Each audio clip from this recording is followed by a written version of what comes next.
So going on. Hopefully everybody's doing good. Thanks for tuning in. Hopefully we get some people to pull up here, kind of get your guys' thoughts. We're going to talk about a few things, Shedeur Sanders and draft review my thoughts. Some of you guys probably clicking on this video thinking, oh God, another Shedeur Sanders, video and, looking at the title, but this might be a little bit different than what you're thinking. And in fact, this is probably the one video I do not want to do. The one video of all my videos that I deeply just feel like I don't want to do it. In fact, it's a video that I thought about doing years ago, but because of my own fears of certain things, I didn't do this type of video. But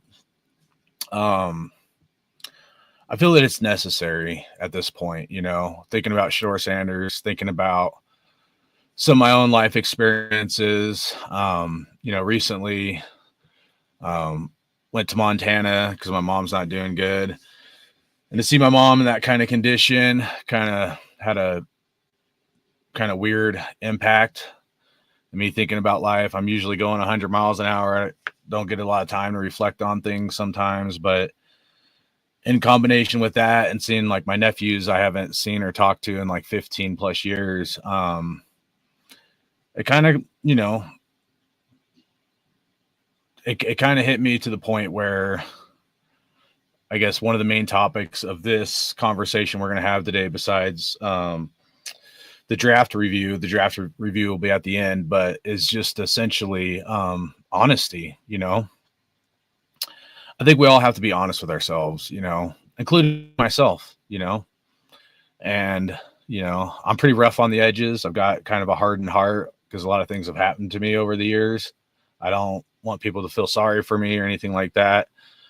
But I do think whether it's myself or society that we got to have like an honest conversation, like to the point where if someone's a drug addict or struggles with drugs or something, there's a lot of addictions people could have that if you want real change, you got to be honest, and I feel once we're honest with ourselves, and we reflect, then we identify the problem and then we figure out how to fix the problem, and, this last 24 hours, it really caused me to do some self-reflection and be honest with myself. If there's things within myself that I need to change and work on, I know I don't do videos all the time and, but I'm trying to do better. I'm trying to do better. I'm trying to be better.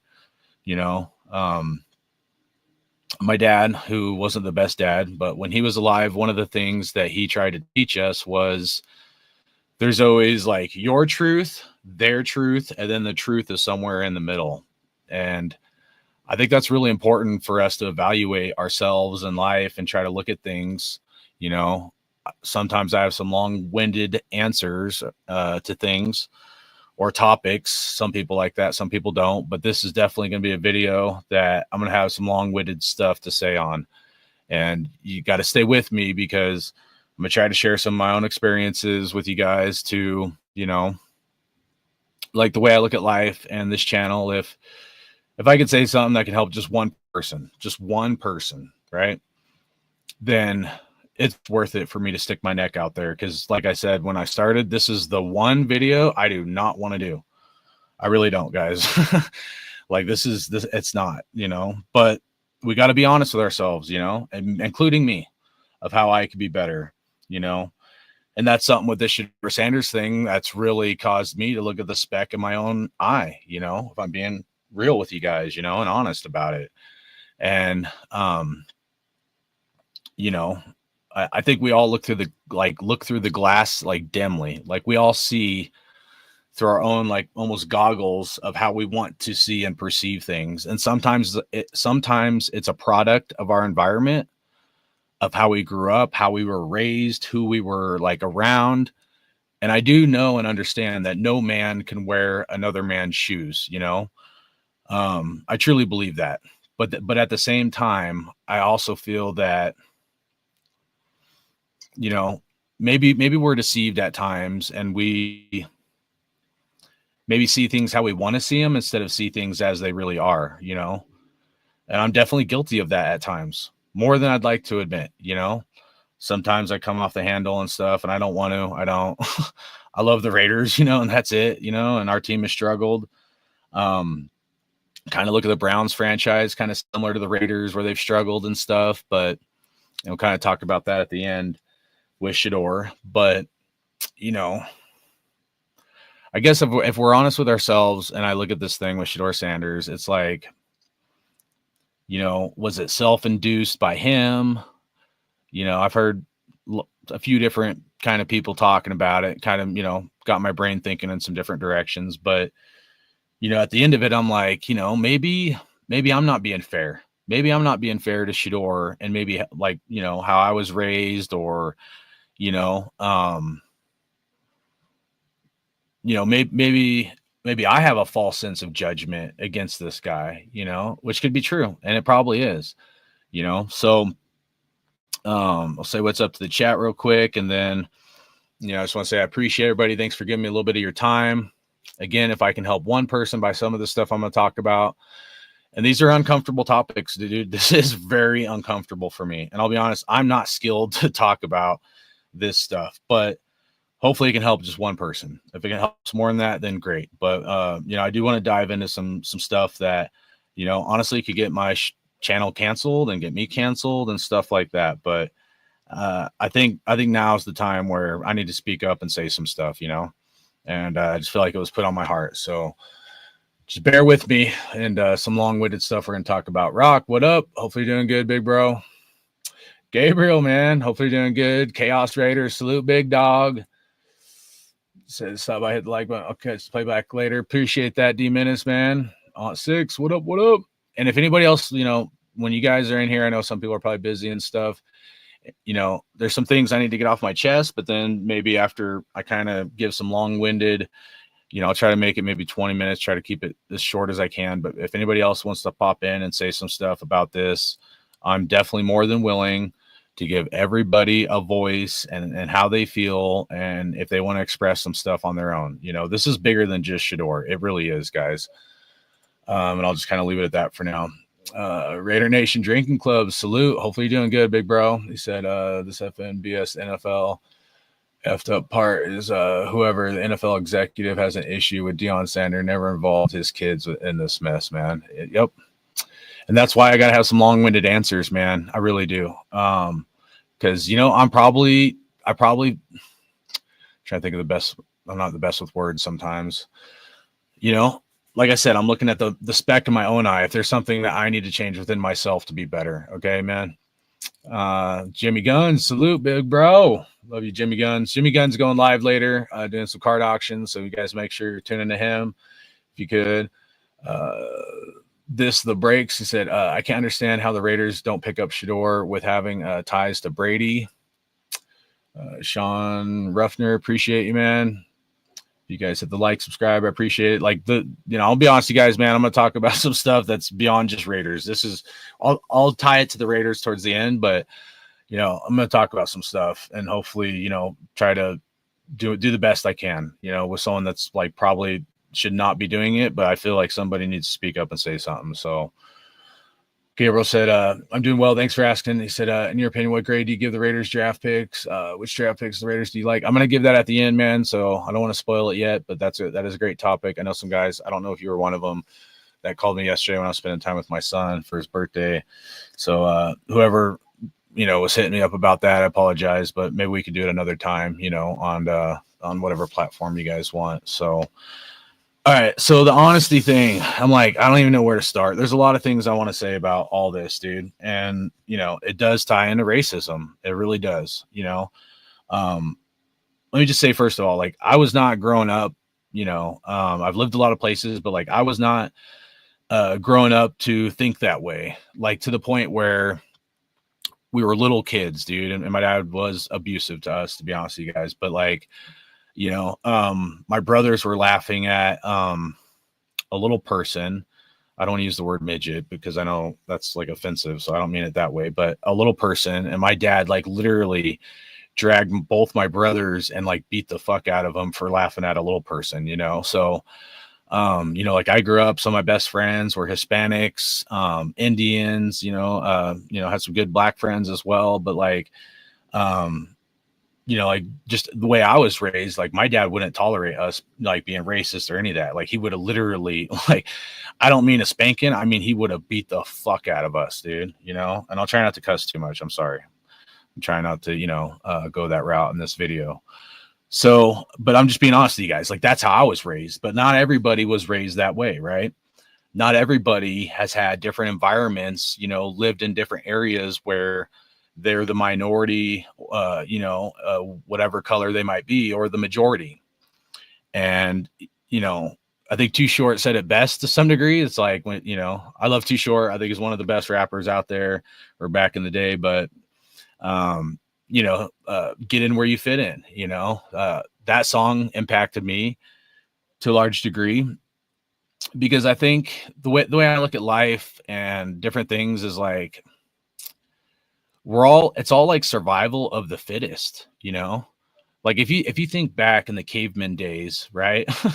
Where like if you weren't like one of the fittest ones to start a fire or get food, like you could be, no longer alive on this earth kind of thing, and maybe that's not the best example, but there's times throughout history where we're all kind of wolves in sheep's clothing, and it's like always survival of the fittest. So people that grow up in like in the hood or rough neighborhoods, man, like people might judge them, but they're a product of their environment and they're just trying to freaking survive, no matter what color they are, but I'm like definitely not ignorant that if someone is, of a different race and black, that the odds in life are stacked against them. Absolutely. Like, especially if they grow up rough, and if they can make something of themselves or get themselves out of that environment, it's like they're like defying odds. Like everything is against them. Now Shedeur with Dion, I know that situation is completely different because Shedeur grew up in a good family, stuff like that, but I do think it's also important to keep things in a certain context because like, and I'm going to drift around a little bit. I don't have notes on this, I'm just freestyling this, but like Jimmy Guns brought up the topic when me and him were texting. And honestly, I wanted to stay, like I said, this is a video I don't want to do, like, but he brought up a topic, to me, when we're texting back and forth about how the Giants have never drafted. This is before the draft, so this is a couple of weeks ago or something, maybe a month ago, and how the Giants have never drafted a black quarterback. And like, to me, I'm like in my own bubble. Like I never even thought about it, to be honest with you guys. I didn't. I was like, what do you mean they've never drafted a black quarterback? They had to have, right? And I'm like ignorant, like trying to think of like, I know there's like a term for it, but like ignorance is bliss or whatever. But like, maybe I'm just like ignorant by not knowing like the truth, like what I put in the thumbnail, truth hurts, right?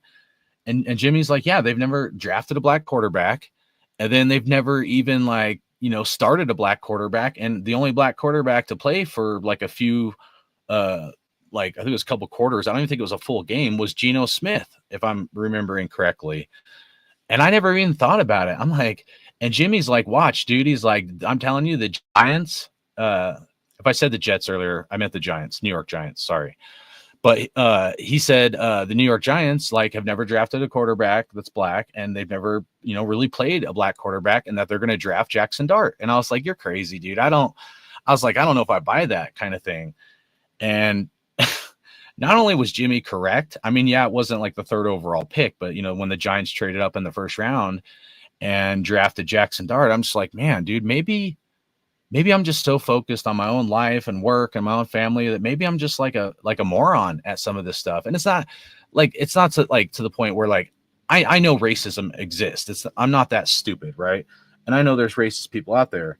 But like I said earlier, just I wasn't raised that way, like Q Myers is, and when it comes to sports coverage and the Raiders, Q Myers from Locked On Raiders and Raider Nation Radio is the best in the business, straight up, not just the Raiders, but I mean, in like all of sports coverage, in my opinion.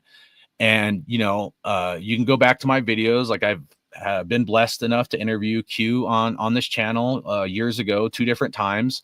The first time we got to interview him was when we were doing the group shows before COVID and all that. And he was still in Texas, And when I came across Q, I was like, dude, this guy is so freaking talented, you know? And so this is before he was covering the Raiders full time for Raider Nation Radio. And before he was like on the ESPN nationally like he is now. But like to me, like I didn't see it as, oh, there's a black guy covering or that loves the Raiders, and oh, there's a black guy that's like, good at sports coverage. I saw it as, hey, there's a guy that's really good at sports coverage and the Raiders, and he so happens to be black. But so for me, like that's how I look at things, and that's how I look at it. Like, I mean, Watts Raider that used to come on here happens to be black, but like I don't look at him through like that lens. I don't, because I wasn't raised that way. But do other people? Absolutely, I guess, And maybe I'm just like an idiot. I'm trying not to cuss. Maybe I'm just a moron to the point where like, because I'm in my bubble, that I don't see it that it's as bad as it really is, which could be true. Like I said, this is that honesty conversation that we got to have with ourselves. We got to look inwardly to be honest, to the point where like maybe like I need to change somewhere, even if I'm not racist or whatever, but maybe there's something in me, because yeah, Shedeur, he's a little cocky, arrogant, and he comes from a different background, but that's also a different culture that he grew up with around his dad and stuff than I did. And I can't wear his shoes just like he can't wear my shoes. So maybe I falsely judge Shedeur by him being extremely motivated to be an alpha dominant leader. And maybe I falsely judged him on some of the things like of why I didn't want the Raiders to pick him up, And I'm not saying that I'm racist or it's from a racial standpoint, but it does make me question if there's things that I need to evaluate within myself. And I think we should all have this honest conversation within ourselves, of what we need to do to change, which does lead into Shedeur Sanders. And if there was collusion within the NFL, if he was blackballed and certain things of that nature, because at first I was like, I don't know, and at first I was like, I don't know if I'd get him in the first round, but he was there the second round. And I was like, worst case scenario, if Shedeur falls in the draft, it'd be third round. But like never in my wildest dreams. Like I was doing the live stream yesterday before I went and did stuff with my son. And I'm like, there's no way he's still there. How are all these teams passing up on him? The Steelers, the Raiders, And then, finally he goes, 144th overall in the fifth round. But I was so mind blown. I'm like, this is nuts. I kept saying, this is crazy. And I was at a loss for words, and I had a chance to sleep on it and kind of think about it. And I'm like, dude, maybe there's something more to this than I'm seeing. And maybe I'm not seeing clearly, because we are all, in my opinion, like we all have this, like these demons in our closet, or we all see through the glass dimly. So maybe we're not looking at it through the right lens, So those are some things that I'm thinking about with myself, and I'm going to give some examples now. And I do want to get into the chat, so I appreciate you guys, but let me kind of share some stuff with you guys if I could, and then I'll get back into the chat. So, because I do want to read your guys' chat and what you guys have to say. So just be patient with me, but keep putting in the chat, and then at the end, or after I get done kind of talking about a couple things, we'll go through your comments, and then I'll do the draft review of the Raiders mainly. And so there's a couple there's more than a couple, but there's two pivotal like stories I want to share with you guys. Some of them over the years I might have kind of shared a little bit about my time in the Army and when I went to Iraq. Okay. And like one of the things, so like if you live in California, so I've lived a lot of places, from Texas to Colorado, where I'm at now, Montana, California for like 9 years. So like like I said, you're like, we're all a product of our environment. Like if you're in California, you're not going to see some of this stuff the same as other people. And that's not a dig or a negative. Like California, like I'll tell people, because I lived there for a long time, that California is a place that I call it's like all your honey bunches of oats in one box, because there's so much to do.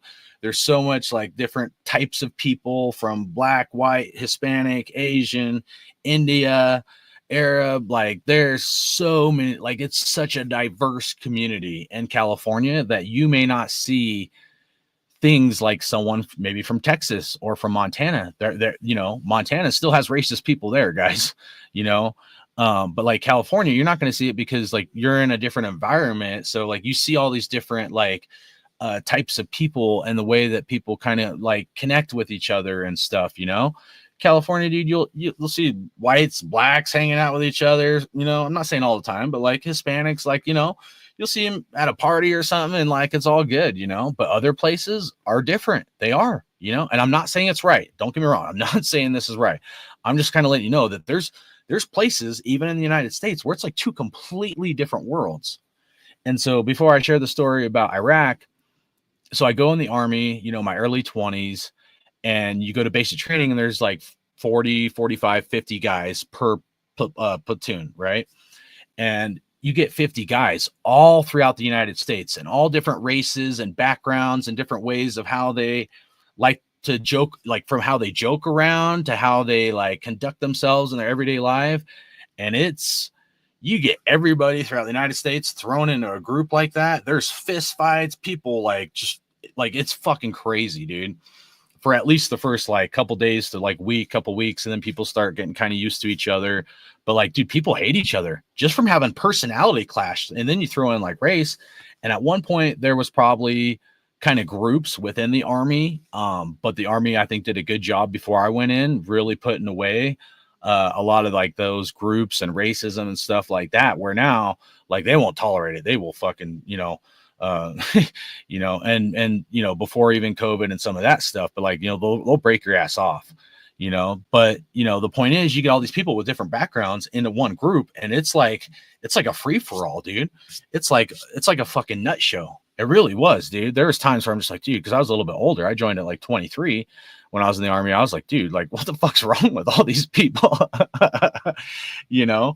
And then I go to my regular unit, and I'm a West Coast kid. You know, I've spent most of my years at that point in California, so I'm more like a West Coast. And there's a lot of people in my platoon at that point that were mainly like from the South and East Coast and Midwest. And we had personality clashes. We did, just the way we joked around and stuff, you know. Um, you know, they liked different things that I liked. And I just was like, man, there's like nobody even close to the West Coast that's in my platoon. So sometimes we would clash just by personality. It wasn't even race, you know. And like, you know, there's like a black guy who was a friend of mine.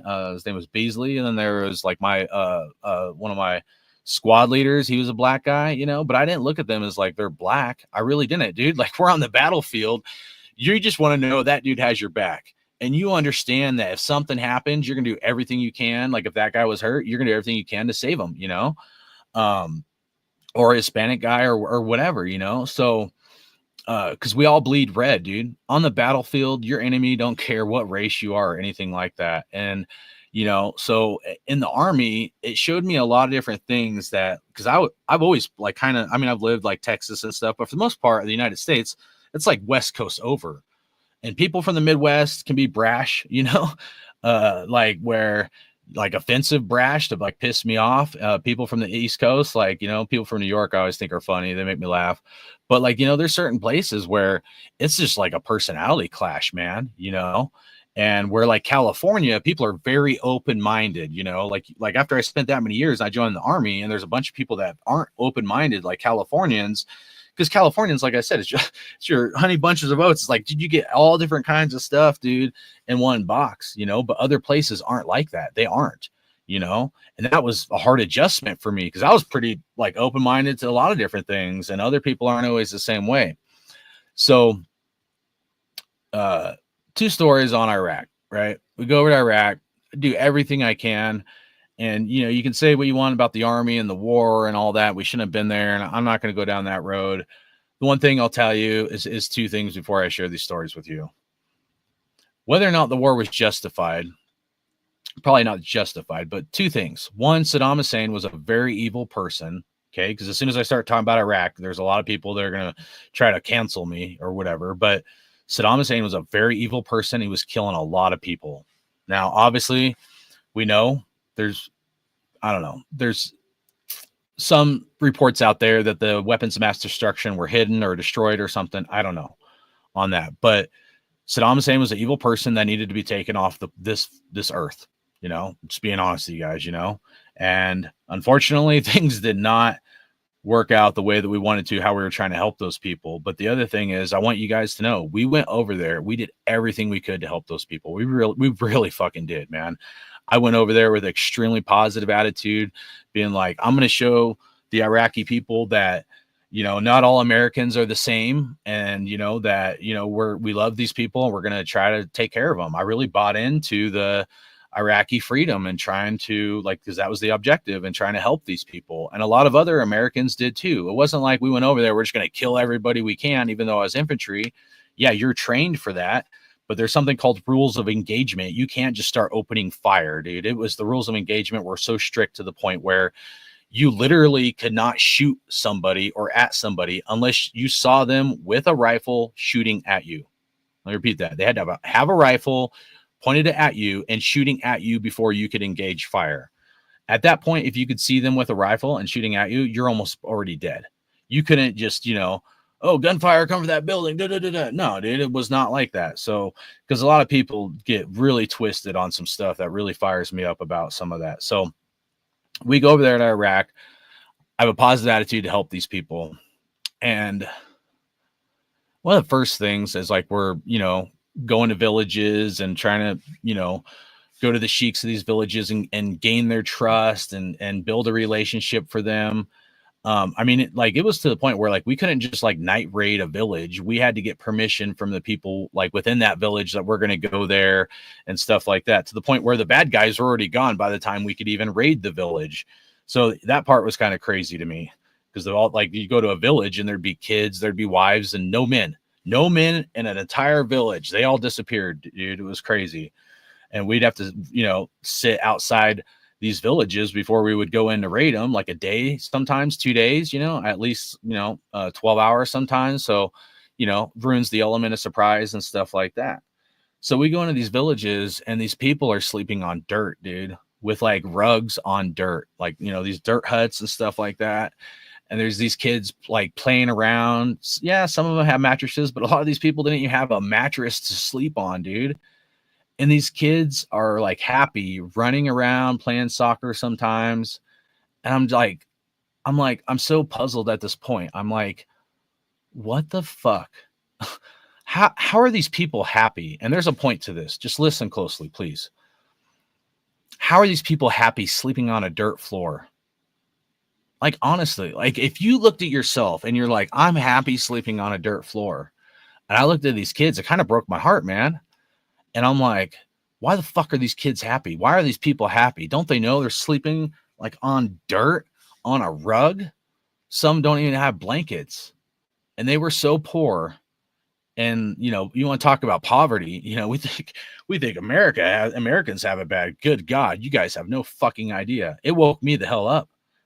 And I was like, to me, happiness in America is you buy the house, you have the car, we pay for all this stuff. We have the white picket fence. That's happiness, right? That's what we've been, you know, alluded to believe of what the American dream and happiness truly is, when really, is it really happiness? Because we're all enslaved to such a degree where all we do is work, eat, to sleep, to get the car, to get the house and everything else. You know, we're a product of our environment as well. And we call that freedom. How are we, any of us, free? That's not freedom.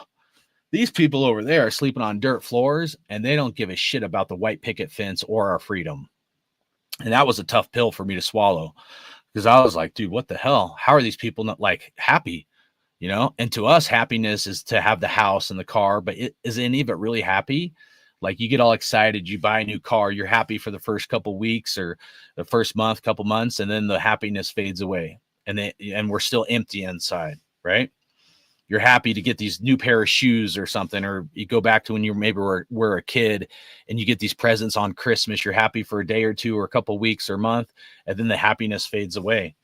We're filling voids like in our soul by our possessions, and we're calling that like the American dream, happiness, and freedom. And it's not any of those things. We've all been deceived. You know, we've all been deceived. And if you're in California, I hate to say it, but you've been deceived as well, because you are a product of your environment. I lived there for 9 years. I know it because I was also a product of that environment. And there's a lot of people that have a lot of nice things and a lot of fancy things.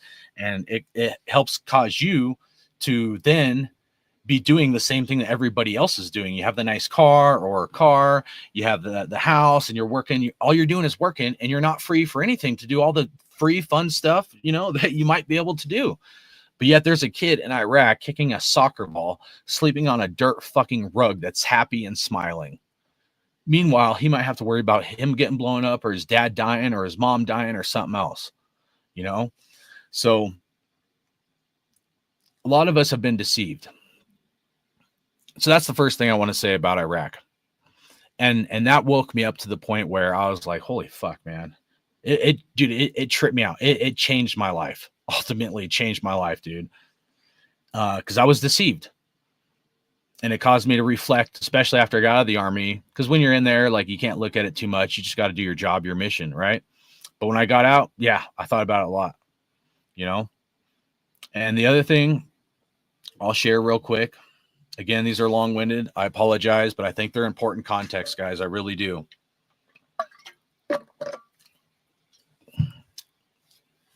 And remember, one person. If some of my stories or something that I can share helps one person, it's worth it. I'll sacrifice my entire channel just to help one person, right? So we go on this big mission. I think it was Bakuba or Bakuba. We were supposed to shut down this big city, and we were we were a smaller unit, and with the 3rd ACR. Shout out to my homie AG Raider. This was our unit, Brave Rifles, right there. I was part of the Grim Troop. I actually got a coin from being on this mission. This wasn't the coin. The other coin I gave to my ex and never got it back. But AG Raider hooked me up because he's in that unit, and this is their like newer coin. So this is real special to me, man. So thank you, AG Raider, man. But we go and we're supposed to shut down the outskirts of the city. So we're like, my platoon and my company or troop was supposed to be like shut down this whole village, and it was supposed to be a 7 to 10 day mission. So, a week and a half, 2 weeks, like max kind of mission. We ended up being out there for a month. We shut down this village, and it was like, we don't let anybody in. We don't let anybody out of this village in Iraq. And we're like, I don't know, it's somewhat close to the Iran border. So we shut down this village, and because of the mission and not letting anybody in or anybody out, like, they didn't have fuel, and they use like kerosene and stuff to cook. And I forget the other fuel, but it's mainly, I think, kerosene, what they use to cook their food, and these people are poor, guys. They really are, man. People have no fucking idea. But they cook flatbread, and but they usually use kerosene for their cooking. And so we decided to bring in a fuel truck full of kerosene to give to the village. And we let the whole village know, hey, we're America. We're here to help you out. And we know we shut down the village, but here we are to help you guys out. And they're like, these people are like, it's kind of wintertime, and it does get cold in Iraq, believe it or not. And so that's also their source of heat, but it's really cold, and they're like running out of fuel to even be able to cook because we shut down the village. So we're like, all right, here comes G.I. Joe. We're going to help you guys out. We're going to give all of you guys free kerosene, And I'm like, this is a great thing. We're doing something good for our country, kind of thing, and for their country and these people. So we start, we had to set up concertina wire, which is essentially barbed wire, but we set it up to where everybody that stands in line for the fuel will have to run in between this barbed wire. And at first, it wasn't a lot of people. It was like 50, maybe 100 people. Next thing you know, it's like hundreds of people in line for kerosene. And this shit was so fucked up, man. It really was. But like, so our mission is just at that point, our mission is to give them kerosene and to keep everybody in order. So there's no like rioting and stuff like that. Cause these people literally like ran out of kerosene to cook. Like, their kids could be like starving because they don't have a way to like cook their food. And, me being so ignorant, I'm like, well, everybody's going to get the kerosene. That's what we were told. Right. So these people are standing in line all day. It goes from like 3-4 hours. First few hours isn't too bad. And then like, it gets into like 8 hours plus. Sun's starting to go down. Like, these people have been waiting in line a long fucking time. And next thing you know, um, I mean, it's like 10, 12 hours. Some of these people have been waiting in line, and there's still hundreds of people. It's not like it's not like there's 50 people left. There's people in line, and there's still like at least 100 people. And I'm like, I'm so ignorant. I'm like, all these people are definitely going to get kerosene. Well, people get edgy, especially standing in line all day. And there's not much water there, and the water isn't very clean. And like, we try to give people like, bottles of water and stuff, they're standing in line, but these people start getting edgy and they start pushing each other. Like they're worried that they're not going to get kerosene. And I'm so ignorant to the point where I'm like, hey, stop. I used to know a few Arabic words at the time. I don't remember them anymore, but where I could say a few Arabic words like, hey, stop, calm down. And, it gets to the point where some of these people, they just won't listen. They won't fucking listen. And I'm like, dude, what the fuck? I'm like, it gets to the point, guys, where I have to like yell at the top of my lungs, and I could be hardcore, don't get me wrong, but I tried not to go there unless I absolutely had to, kind of thing, because the Army teaches you, how to like kind of control that shit. So, you have to get to the point where you're screaming at the top of your lungs. You have your hand on your rifle, not exactly pointing it at them, but getting ready to go, like to almost point your rifle at them, and you have to yell at them like they're a worthless fucking dog to get them to listen. And it like did something inside me. It fucked me up. It did something inside me because I had to treat these people like that. And I didn't want to. I didn't want to treat these people like worthless dogs, man. And some time passes and I get to the point where I hate these people. I get to the point where I'm starting to hate these people, and I don't want to hate them. I hate being over there. I'm like, why do I have to treat these people like worthless pieces of shit, And it gets to the point where we shut down the fuel, and hundreds of these people fathers trying to take care of their kids don't have fuel for their family. And we shut down the line, and these people that were pushing each other, they knew better. The name of the game is always survival of the fittest. And these people knew that if they didn't push their way to the front of the line, they were going to get fucked, right?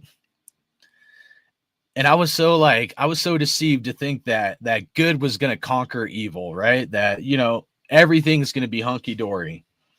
And then I find out that the driver of this fuel truck, and this is a little village. This isn't like all of Iraq. You got to think this is such a microcosm of what's going on in probably the entire country, right? And I could assume, at least, and we all know what assume means, but turns out the driver of the fuel truck cuts it off at halfway, and now he's going to sell the rest of it to the village. Now he's going to upsell the fuel to the village. And so all these people that are pushing it, because I'm telling you, it was almost like a riot. These people were getting so angry standing in line all day, and knowing that they were going to get fucked, and I was so deceived that I was like, there's no way they're all going to get fuel and everything's going to be hunky-dory. They knew better, man. And I didn't. And we got done, and I was so disgusted. I was so disgusted with the mission. I was so disgusted with myself. I was so disgusted I had to treat these people this way because I didn't want to.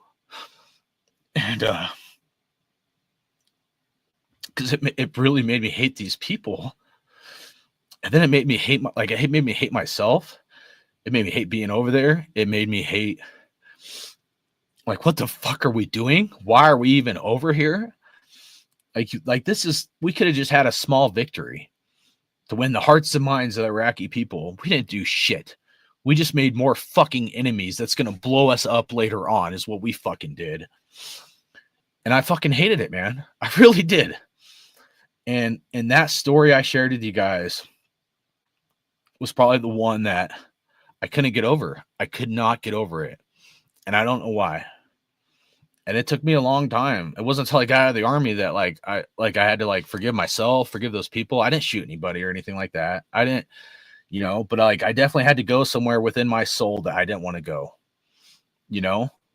I'm almost not guilty because I was also a product of my environment, and then I had to do what I had to do to those people, but I didn't want to. And like, so the whole situation's fucked up. And yeah, the Shedeur Sanders thing, it's not life or death. It's not like this extreme, but that's a microcosm of different environments, and that we're all fucking kind of guilty and we don't even see it. We're all being kind of dishonest with ourselves. And I was being dishonest during the live stream yesterday, cracking jokes at Shedeur and stuff like that, even if there may have been some truth within that, because evil lurks deep in our society, and the corruption all throughout, left, right, I don't fucking care. No matter what color you are, evil lurks no matter what side of the coin you're on in life, or by color, if people want to evaluate it that way. And I know what happened to Shedeur Sanders was not right, if I'm honest with myself. And, you know, it kind of hurts me to like share some of this with you guys, because like, I don't want to come on here. This, you know, I like to talk Raiders. I don't want to come on here and talk racism and stuff. I'm not qualified for this. I have a few stories maybe I could share with you guys of like some fucked up shit I've been through about living in Texas in the hood, like straight up in the hood. My brother almost dying for wearing the wrong colored fucking backpack or fucking coat or whatever the hell it was. Literally, hell, it had a dude, you know, hold a double bladed knife up to his throat. You know, we had literally had drive-bys in front of our house. Like, you know, I was like, you know, it was me and one other white kid in my class. You know, that was like weird for me to be the minority, but there's environments like that out there, you know? And yeah, Shedeur probably didn't grow up and have to like deal with like some of this like other people do. But whether it's like a story, a microcosm of the world, like what I shared with you in my experience, you know, those two stories about me being in Iraq, to you know, what we deal with in our everyday society. Or like Jimmy Guns pointed out that the Giants, you know, have never drafted a black quarterback. Is there racism out there? Yes, abso-freaking-lutely, you know? And sometimes, like, you know, ignorance is bliss. Maybe ignorance isn't bliss. Maybe some of us, including myself, are choosing to be ignorant because we don't want to have an honest fucking conversation. And that kind of hurts me. It really fucking does, man. That maybe I got to change. Maybe we got to change, you know? Maybe some of us have to take a step back and look at ourselves differently to figure out what do we need to do differently to be better as a person, as society. And maybe we look at ourselves, oh yeah, I'm not that person, or my shit don't stink. Well, I just gave you two stories where I realized a lot about myself and who I thought I was, you know? And, you know, sometimes life happens and you don't have a choice, you know, but because it is survival of the fittest, you know, it's always a game going back to the fucking, you go back 100 years and the game is still survival of the fittest. You go back to the caveman days, the name of the game is still survival of the fittest. But at the same time, even if that is the name of the game, maybe we should all look at ourselves differently and try to figure out if we're really being fair. And if I look at it through that lens, maybe I'm not being fair, you know, and maybe I got to figure out a way to be better or to be different. So I'm looking at it maybe through their perspective and not my own, you know, because like I said, no man can wear another man's shoes. This is why this shit's like really fucking uncomfortable for me to talk about, you know, and I'm not qualified. Yeah, I had a pretty rough upbringing, but you know, I'm also not a black man that grew up in the hood and that had everything stacked against him. You know, I'm not that person, and I can't sit here and fucking pretend I am. And again, I know Shedeur's situation was different than that, but there's people that grow up really fucking tough, man. It's like a miracle if they get out of that situation. It's like a miracle if they don't become a drug addict or to deal drugs or to fucking, you know, if they're just trying to put food on the table and they don't have a dad, and if they're stealing cars or whatever, guess what? The name of the game is still survival of the fittest. And to them, like they look at it, because I understand it to some degree, but like they look at it like, you know what? everybody's out getting theirs, I'm going to get mine. And this is the only way I'm going to be able to get mine. I'm not saying I agree with it, but at the same time, like, you know, is that person really being given the tools for success in life? And in most cases, you know, they're not. They're really not. And now it evolves to a point, if you relate it to Shedeur Sanders, where the dude, you know, definitely should have gone in the second or third round at the worst case scenario. And, you know, I have a lot of questions about it. If there may have been collusion with NFL teams or something. I mean, I'm a Raiders fan, and, you know, Spy Tech, you know, was talking about, you know, guys being humble, and those are the leaders and the guys that I like. But again, like, my upbringing, my background's different than other people. Like, if you think about some of those people and how they grew up with the world stacked against them, the odds stacked against them, they've had to be tougher than most of the people out there. They're only alive where they're at and survived where they at because the name of the game is survival of the fittest, and they had to be one of the fittest to survive.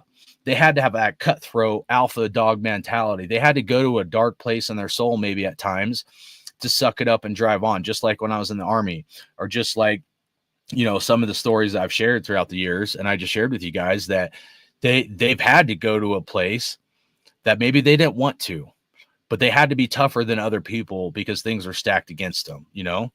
Like our boy Q Myers. I consider him a good friend. Fucking love that dude, man. And you know, but like, for him to succeed in radio like he has, dude, if you know some of his stories and stuff, that dude had everything stacked against him, you know, being from the Bay and stuff, and being a black guy trying to get into radio. I mean, dude, he's where he's at because he fucking grinded his ass off. But let's not kid ourselves for a second. Like, you know, he probably didn't deal with a shit ton of obstacles, and like, fucking, you know, because there are racist people out there and shit that don't want to give other people a shot, you know? And so I'm not trying to be on a soapbox, guys, and I apologize. I'm really not. I feel like all of us need to look at ourselves differently, including myself, and maybe try to take a step back from the situation and just be like, you know what, let's just, like, even though I'm a hothead, like I said, this is why I'm not qualified, because I'm guilty of a lot of shit, guys. I am. And I apologize, man. I really do. You know, I don't know what the hell is going on with me. All I know is, like, I went to Montana. I seen my mom. I seen my nephews I ain't seen in like 15 years. And it kind of made me kind of think about some things differently, you know, and hopefully I can change to be better and to do better and try my best to, like, you know, to get out of my, you know, looking at life like this, and to expand my horizon, that maybe I need to look at things differently, you know? And, you know, I would like for everybody to, you know, I mean, to the point where, I don't know, you know, I don't know how other people look at things. If they, you know, if they look at, say, an Aiden O'Connell, and they're like, oh, he's just a slow white boy, or Jack Beck, oh, we got some slow white wide receiver. I literally saw that, you know, because there could be racism on all spectrums, dude. Let's be honest about this fucking conversation, you know? I saw some people online talking about, you know, Jack Beck being a white wide receiver. Why do we have to identify everything by this fucking lens, you know, to separate people and to segregate people? Why can't it just be like, oh, he's a good wide receiver, he has good hands, or whatever? Why does it have to be like, oh, well, he's a white this, or they're a black that? That's where it really pisses me off, because I think we're at a point in society where we all got to learn to fucking be better than that, and, you know, including myself or whatever, you know, because when we get to a point where we're being this fucking narrow minded, including myself, you know, like, and I'm not saying, like, I try my best to be very open minded, I do, but I just feel like at the end of the day, when I look at this shit with Shedeur Sanders, I definitely feel like he probably did get an unfair shake, if I'm being real about it, you know, to the point where, you know, I think, as I close this thing out, you know, and I'll get in the comments, I think the Browns are the best fit for Shedeur Sanders. You know, the Browns are a struggling franchise that needs a guy who's going to take the bull by the horns, who's going to have that me against the world mentality. You know, even though I know they drafted Dylan Gabriel and they got Kenny Pickett or whatever. I mean, I really hope Shedeur Sanders succeeds. I do. I hope he goes there, and I hope everything that he is in the makeup that makes him a great human being, you know, because a lot of the, you know, assessment against him has probably been false. and maybe I've been a victim of that. Uh, I've seen a lot. Like, I don't even know if I want to go there. I see some people, the people that are against Shedeur are almost on one side of the fence, because I was maybe more on the against Shedeur, kind of going into the draft, are kind of one side of the fence, and the people that are for Shedeur are on another side of the fence, and I'm seeing segregation, and I'm like, dude, fucking A. I'm like, it's real. Like I've been deceived, just like that story I shared when I was in Iraq. So, I wish, Shedeur the best. I think he's going to be a fucking rock star. He's got some kinks to work out, but you know what? The makeup that's made him who he is, and to make him strong, I hope that comes out and it makes him the best version of himself, And if I was deceived in the wrong way, I apologize. I apologize to Shedeur. Not that he's going to see this, but I apologize to Shedeur. I apologize to other people that I should have maybe been looking at the speck in my own eye a little more than maybe having a certain judgment against him. I think that's kind of all I want to say. And anything you guys want to say, or you want to come at me, that's fine. I know some people might unsubscribe because it's an uncomfortable topic. So I get it, but just understand that as we grow as human beings and in life, if you can look at yourself and you understand there's your truth, their truth, and the real truth is somewhere in the middle, then that can cause and maybe help you look inwardly at maybe what you can do differently to be better, And if we're stagnant and we're not changing, then I think that's probably a bad thing. We've came a long ways in society versus where we were at one point, but I do feel like, we can do better than all of us and how are ranting and raving and finding excuses for maybe how we came at Shedeur Sanders. And I'm definitely guilty of that. And I just want to apologize and say I need to do better moving forward. I might fail again. I'll probably fail tomorrow. I might fail an hour from now, but just myself personally, that's some stuff I want to share with you guys. And again, I didn't want to do this video. Extremely uncomfortable. But you know what?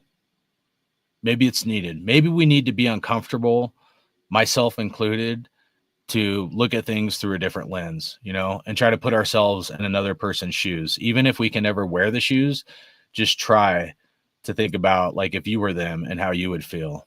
And when I do that, then it kind of impacts me to a point to, I'm gonna try harder. I'm gonna try better, guys. I really will. And if I fail, forgive me, but I'll keep trying until, eventually I get over that hurdle, and then, on to the next mission or the next obstacle. Okay. So, and then we'll get into talking about the draft coming up here, kind of my thoughts. I do want to get in the chat because I told you guys I would. So, I'm sure you guys got a lot to say. You have to bear with me. I'm not the best at reading, guys. I'm not. And the screen's kind of far away. My eyes are getting bad because I don't wear glasses. But, anything you guys want to say, put it in there. And then if you guys hang tight, hopefully we can get this done in like 15, 20 minutes. And, from there, we'll talk about the draft after we get through the chat. So. All right, so that was the one about the shout out to Gabriel about the draft. We'll get to that after I get through the chat. So anybody that's in here, if you subscribe, I appreciate it. Sometimes I'm an a-hole, guys, but I try my best to be fair. And I love football. I love the Raiders. That's all I know, because I know there might be some other people that are non-Raider fans in here, and I don't want this to be a clickbait kind of thing. I really didn't, dude. I just want to be honest with you guys, man. And some stuff I feel like we had to talk about. So, but I appreciate you guys. Anybody that's in here, I appreciate you guys. If you are in here now or later on down the road. All right, sure, about to go crazy. Start mid season. The hate is real. I agree, man. Shout out to you, Little Bucket. Let's go Knicks. I haven't had a chance to watch any basketball the last couple days, but I've been pretty excited for these basketball playoffs. Some years I'm not, but shout out to your Knicks, bro. Hopefully they go far in the playoffs. I don't remember if I'm trying to remember how long it's been since the Knicks have won a championship, or if they ever have. I know it's been a minute. You got to go back to the Jordan era. I feel like when the Knicks were pretty good back in the day, those were some pretty crazy playoff games. I remember. But RNJ podcast salute. Hopefully you're doing good, bro. He said, Dallas baby, the rejected will be respected. Shedeur got the culture with him. I think he's going to do good, man. I think this is the perfect storm for him to come on the scene and be a rock star, man. Short dog in the house. Yeah. Real town business. Shout out to you, man. Yeah. Get in where you fit in and getting it was another song I really liked by, said, bro, you have a similar story as Johnny Solomon, comedian. I haven't heard of him, but maybe I should check him out, man. He has a pod too. Nice. Appreciate that. Thanks for sharing that. Tragedy turned triumph. Hopefully you're good, man. Said RNJ podcast. I said on my podcast about New York Giants. I'll be honest, dude, when Jimmy told me, I didn't want to go there because it's an uncomfortable thing. It's uncomfortable for me to talk about because here, like the reality is like I'm not black. Like I can't sit there and wear their shoes, dude. I can't. Like I have my own shoes I can wear of like some experiences I've been in. I can try to share with people, but it's not the same. It's not the same for me, And I can't sit here and pretend like it is, I try my best though. I really like I'll try my best to see through other people's perspectives and things like that. But he said it's just organized old school. Oh, the organization old school. Probably talking about the NFL. So you're saying they are racist? Zero evidence? No, I'm not saying that, dude. I know that was he said that's what they got. Oh, Wilson and Winston to take pressure off them. I'm saying I don't know. Was there collusion? I don't know. I'm saying something's weird. That's all I know. Something's weird about it. Everybody that passed on Shedeur regret. He has Sanders in his bloodline. He built for pressure and hard work. I feel it, man. He said, if you want to be cocky leader QB, you don't want to win. Not going to exactly disagree with that. Most men are cocky and hella unwarranted shit. Yeah, that's true. Every single study of group racial preferences shows that white people are the least racist people in this country. Blacks the most. Oh. Some of the stuff I'm going to read, I'm just not going to respond. I'll read everybody's comments. Some of the stuff I'm like, people were mad that we didn't end up with Sanders, but for Gino, he doesn't need distraction. Just let him have his chance, be the guy without having to look over his shoulder. The Shedeur brand is bigger than most football right now, and that seems like an anti-team thing. Yeah, I could see that. Shedeur culture is bigger than the NFL. You will see Deion Sanders brand too much right now. Could be. That was too much in college, and pro teams are sick of it.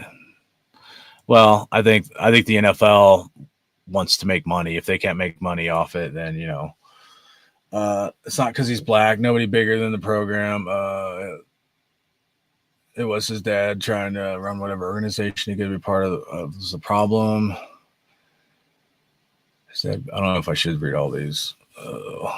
His dad backtracked on a statement pulling Archie Manning before the draft. Just the Shedeur brand and his tension vocal point of greatness culture was behind him. Oh, man, I don't know. Such a controversial topic that maybe we just move forward.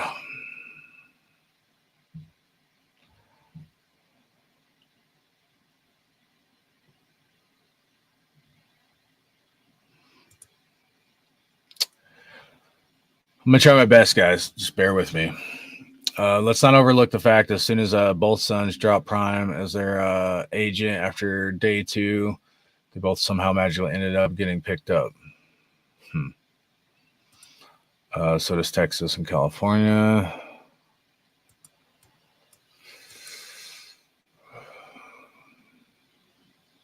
Rock said, you can't have a brand be bigger than a team on par with the team. John B. Shotty said the NFL hating on Prime brand is a major gravity with the youth. This was the invisible hand putting Prime in his place.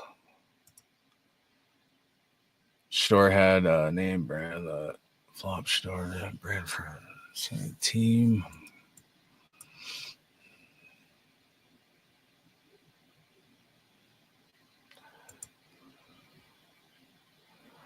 Dirty said, well, the numbers say it's worse. Looks like NFL games being Gardner.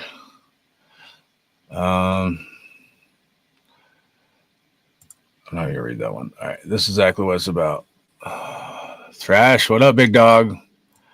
Look, I try to be fair to everybody. I really do, man. Here's the thing. Just whether you feel it is or isn't, all I can say, dude, to you, and no matter what color somebody is that's listening to this or watching this, dude, I try not to look at it to that lens. But I'm saying, like, take a step out of your own realm. Try to put yourself in someone else's shoes. I know I'm pretty far in the discussion before. I kind of gave some examples and try to look at it through different lens. And, you know, if you can honestly do that and you still feel the same way, then that's great. You know, if you look at it, try to look at it through another person's shoes, and maybe it makes you feel a little bit different, or maybe you need to like think about things from a different perspective, then that's great too. You know, I'm not here to change you or anybody else. I'm really not, dude. That's not my objective. If I can share some stuff with some people and it helps one person, dude, then I've done my job in life, you know? If it helps more than that, then great. I got hair, my dog hair all over the mic. Sorry about that. It's like, look at me. California's one giant melting pot.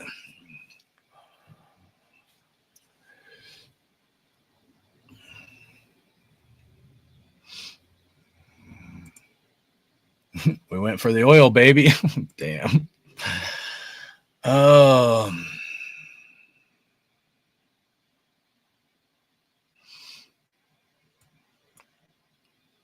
I've lived in a lot of places. All I tell you guys, I've lived a lot of places. I've seen a lot of different ways, like a lot of different perspectives, a lot of different ways of thinking about things and looking at things differently. So, you know, some of my best friends, dude, straight up, my best friends were fucking Hispanic dudes, man. When I lived in Montana, some of my best friends were Indian. So maybe from NorCal, definitely not Central Cali, certain parts of Cal bad to brother. Yeah, for sure, man. For sure. Yeah. They move evidence around. Oh, you're probably talking about the maybe the weapons of mass destruction. All right, let's see what John says. Those are corporate wars. Bring flight with blood of the poor. Those people need your help. America needed its resources. These are the same claims from my family. This is about Shedeur topic. Might skip some of these. Pete Jeezy said, Shouty Bro said, I never seen the hype about Shedeur. Aaron Smith, salute. Thanks for your sacrifice. Said Simplify. Now that means you're a Marine. I would say Hua, which is the Army's one. Although when I was in the third ACR, instead of Hua, they'd say Aia, but it still drives me crazy to say that. Jimmy said, I walked in a pizza place. They're talking about Shedeur. I walk out and I'm talking about rules of engagement. I don't dislike Sanders' family that bad. Laugh out loud. Oh. My family always claimed once these people figure this war out at the most basic level, we're going to have problems as a world. Semper. Salute to all my brothers, man. You guys have sacrificed. If you guys went over to Iraq, whether you're combat or not, man, it's like the ultimate sacrifice. Most people have no idea, and the struggles that some of you guys might have. But I just want to say, I love you guys, man. No matter what, you know. Oh, did they freeze my shit? Why is it? There we go. Just the oil PG, also the puppy fields, just protect the dollar. He said, hardcore, truth gonna get you canceled. I was canceled years ago, brother. They canceled me long ago. That's why I go solo now. And sometimes I just rant and rave on here, and I'm a no holds bar kind of guy sometimes, man. Iran was next. Oh, man. It just mean all us Americans will have to open up our safe, stop shooting at deer. Damn. This guy's trying to paint white picket fence around Happy Joy store. America needing to go destabilize a country under the guise of war, steal resources.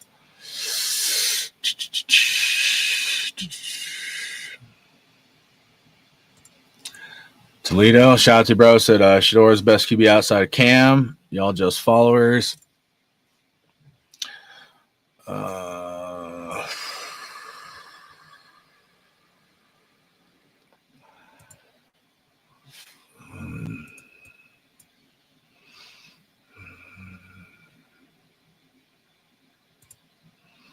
The judge has a great case to sue. You like Dart over Shedeur? I kind of did too, but I thought the Raiders at least were going to be out of it because the we gave Gino the contract. The circus came with Sanders, especially in Las Vegas. Wasn't worth it. Toledo, especially since we have Gino. Had we not had Gino, Sanders would have been worth the risk, second or third. That's kind of how I was feeling about it, man.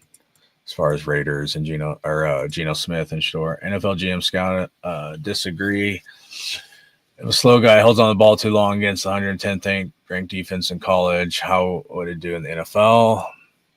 I agree, Darf. I agree on Dart. I knew Giants be going with a white QB. You called it, bro. You definitely called it, man. I was like it was pretty trippy for me. Worst part is lame military leadership is run by political power, aka your daddy is a congressman. Yeah, it's pretty crazy, man. My boys all report. Appreciate your rock, man.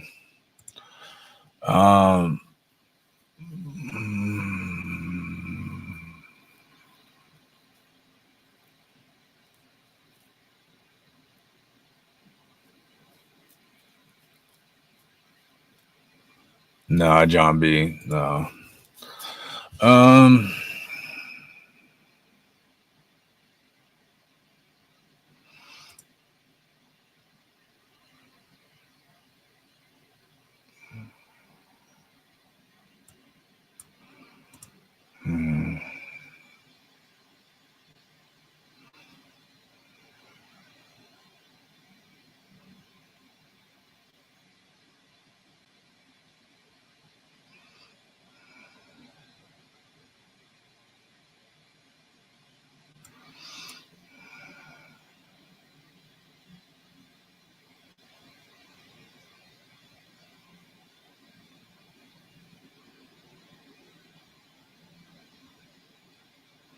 All right.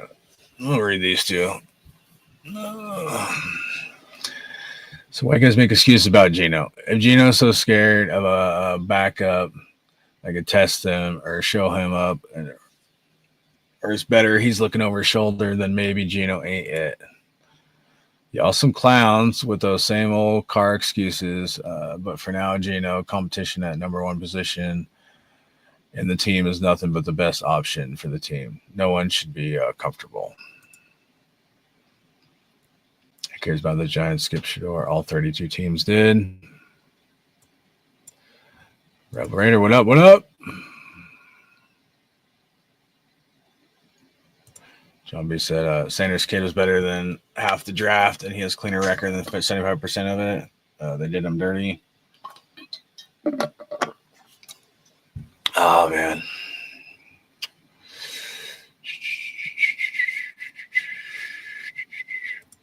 You can say what you want, man. You weren't there. Like I said, no man can wear another man's shoes, to the point where unless you sacrificed for your country and you had your fucking boots on the ground in Iraq and you weren't some desk jockey fucking typing on a keyboard, I felt this way. You guys going to get me hardcore coming out. Dude, I felt this way my entire fucking life, man. Like, especially after the army, dude. Like, people want to open up their mouth and have a fucking opinion on Iraq or America. Go put your life on the line, or your kids, make them join the fucking army and put your boots on the ground and grab your rifle, and you have them overseas and you see what the fuck. Because until you do that, your opinion is null and fucking void. Your opinion don't matter, bro. You're a desk jockey fucking wannabe, and you got no fucking clue what it's like. And when shit hits the fan, no fucking clue. The reality is, you, like most Americans that have a null and void opinion, don't have the balls to do what it fucking takes and what it took, which means you, like most people, are a fucking pussy.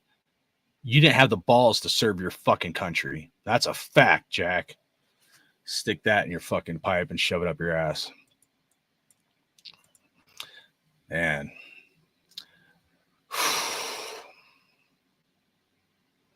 Appreciate, man. Say, I'm trying to change. And that's just people, man. People. Shout out to Willie. Said, I'm a Saints fan. I thought you guys are going to get Shedeur because of the Brady connection. It would have been a perfect fit for the Raiders, for your guys' franchise for the future.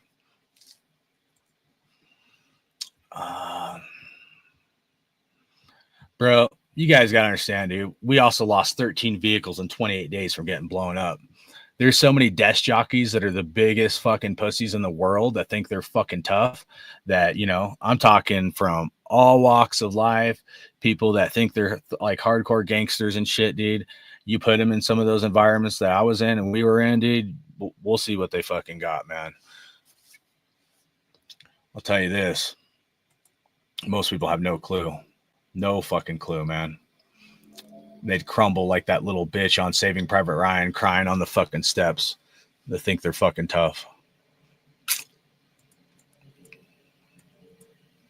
All right. Dirty Sanchez.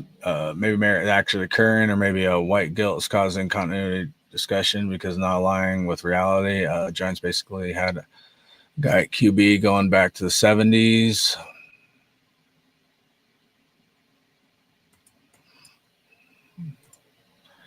Describe because over there mistreating people in the name of corporate. No, I wasn't mistreating people. I had to do what I was fucking told.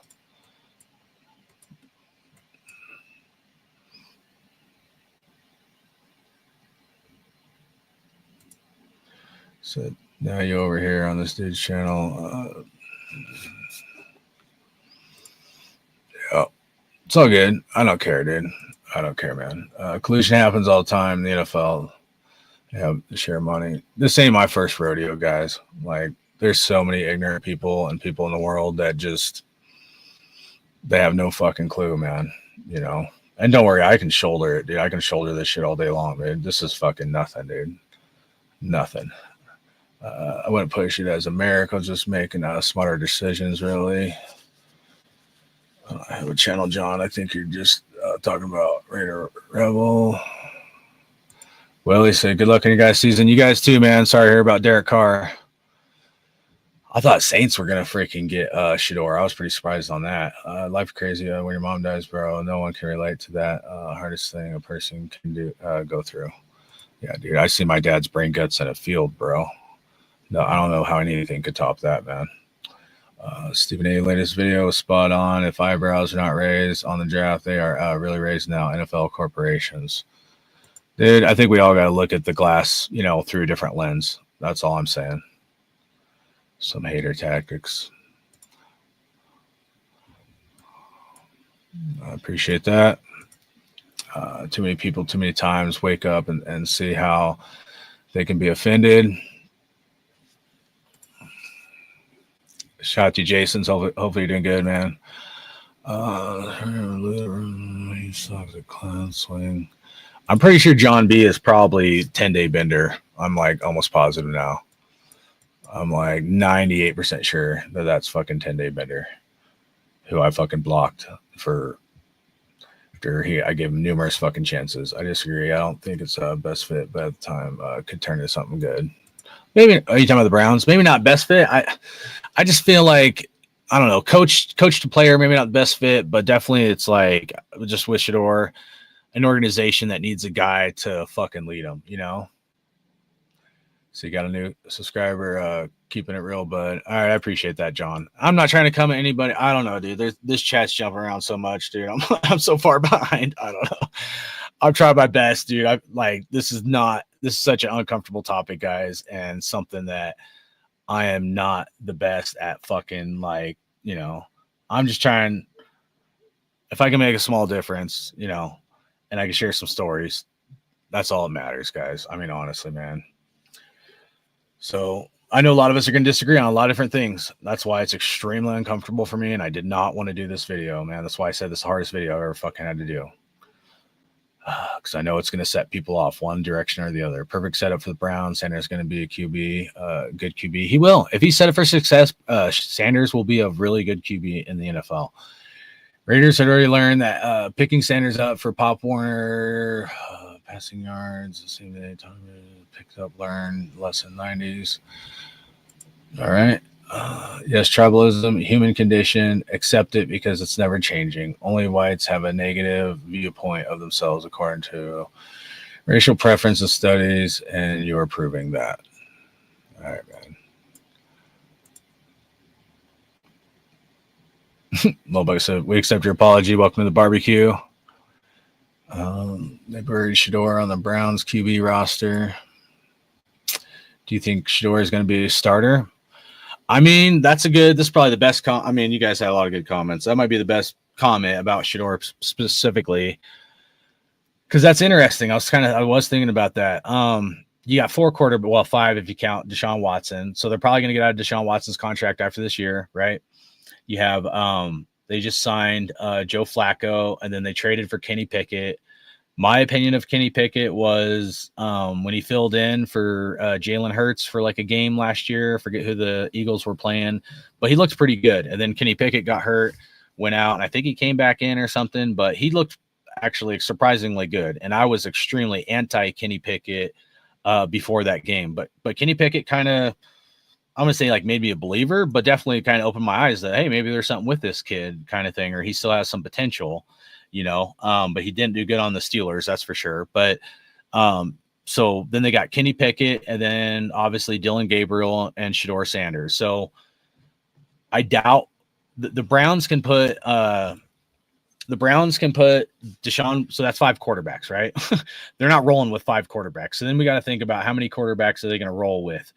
So the Browns could put Deshaun Watson on like injury reserve or whatever the hell it is, or pup list. And I'm pretty sure that doesn't count against the roster. So then that leaves the Browns with 4 quarterbacks or 4 quarterback spots. And are they really going to roll with 4 quarterbacks? Probably not. Probably 3 quarterbacks is what they'll roll to the regular season with. And then as far as like the NFL teams can have an extra quarterback like on like the emergency list or something like that, so they can roll into game days with like 3 quarterbacks. So I'm going to say the Browns probably roll with 3 quarterbacks. So if you look at it from that lens, what are the 3 quarterbacks that the Browns are going to roll with? They drafted Dylan Gabriel, obviously higher than Shedeur Sanders. So I doubt they're going to put Dylan Gabriel on the practice squad or something like that. They paid Joe Flacco, I think it was like around $4 million for like a 1-year deal, but they probably want somewhat of a veteran quarterback. So are they willing to cut ties with Joe Flacco? I don't know. I mean, it is a pretty low contract because it is only $4 million. So, but maybe they want a veteran presence in there to some degree. And then you have obviously Kenny Pickett, who I think this is his last. I think this is last year on his rookie deal, and then Kenny Pickett's going to be looking for a contract. So I don't know. I mean, Shedeur has definitely got things stacked against him in the Browns. But if he can go there and ball out and earn a spot to be one of those 3, then I think it's going to be great. And if somehow Shedeur ends up being the odd man out, well, I'm pretty sure, like if he gets put on the practice squad, I'm pretty sure that other teams can come pick him up. Or maybe not. Maybe it's after 1 or 2 years or something. I don't know. I forget exactly how that works. I thought in years past, the practice squad players, other teams can go and pick them up. So there could be some sort of weird scenario where maybe Shedeur ends up being the 4th, like the odd man out, and maybe another team will go and pick up Shedeur, like kind of, after preseason or something. So, or during the preseason process. So kind of interesting to think about, for sure.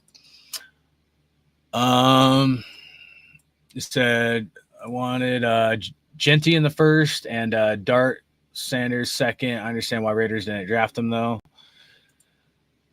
Yeah, I mean with the Geno, I wanted Genty, but with the Geno contract, I did not think quarterback was going to be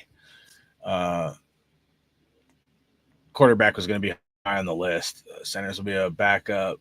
The coach is coaching for his job this season. Appreciate that.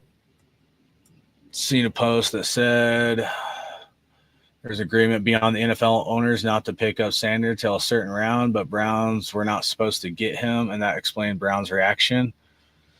That'd be interesting. I don't know, to be honest with you. I mean, here's what I know. I'm not saying there was collusion. I'm not saying there was or there wasn't.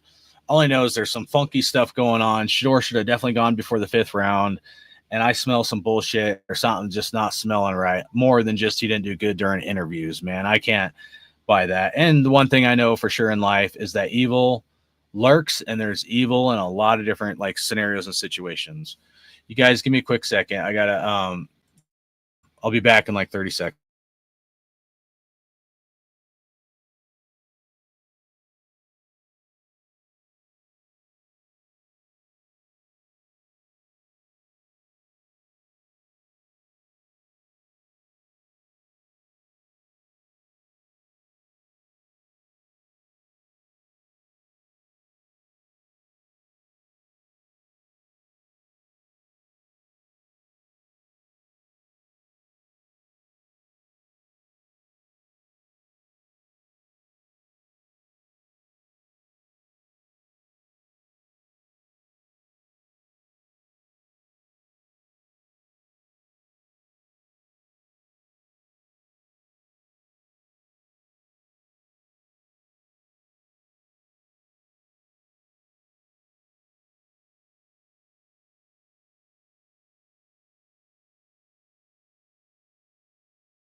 Okay.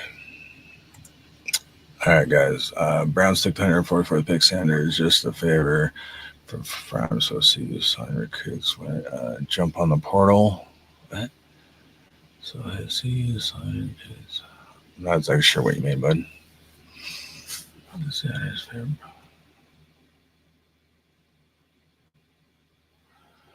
I noticed the Raiders this year's draft class. A lot of those players who drafted have unique backgrounds besides football. Yeah, for sure. I'll go through the Raiders draft here at the end. We're getting close to getting that point. I'm just trying to finish getting through those comments. If Sanders wasn't drafted 144th, no other NFL team would have taken another CU offensive player. Interesting. Said, nah, they traded out for him as a favor. I don't know.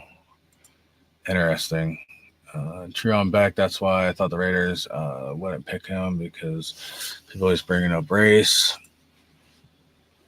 I didn't see the Shedeur as a race issue. I see it more of an attitude problem. When you're applying for a job, don't demanding or disrespect. There's a black GMS that passed on him too.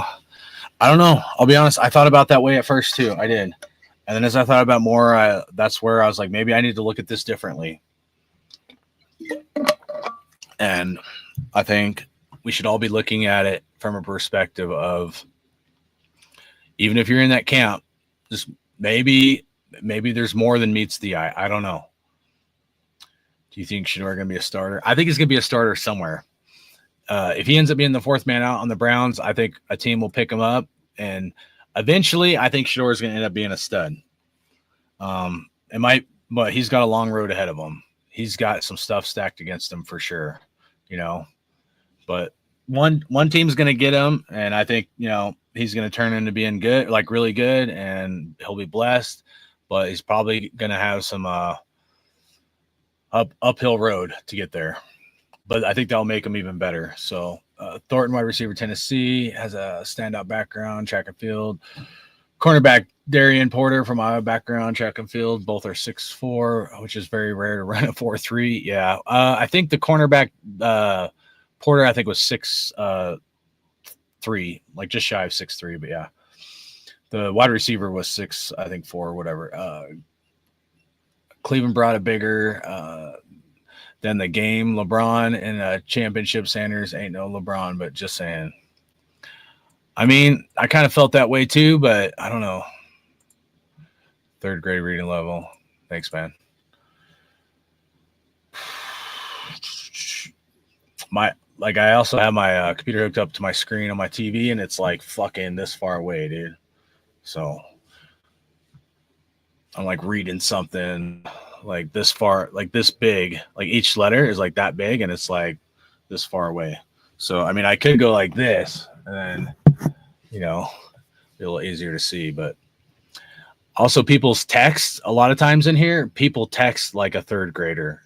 So it makes it like fucked up, whether it's commas or whatever. Like people jot shit down in the chat, where a lot of times they're like, it's not like consistent fucking sentences that make even the proper English sense. But it's a good thing I don't get paid for my English skills, because I wasn't good at English, which is why I predominantly build shit for a living and build some pretty cool shit,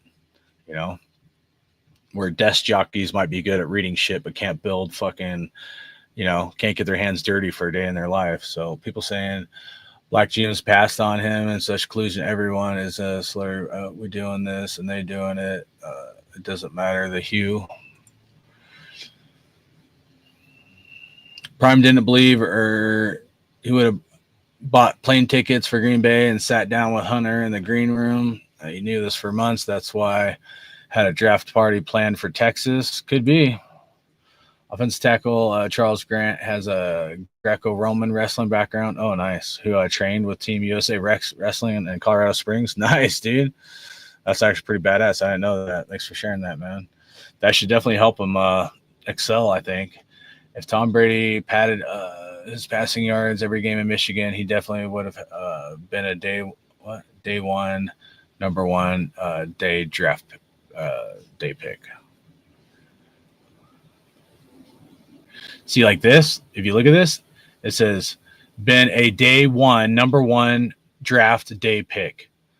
Don't you think this should, if we want to like go to English standards, do you think this should say we would have had been a day one draft pick, or a number one day one draft pick, or a number one day draft pick?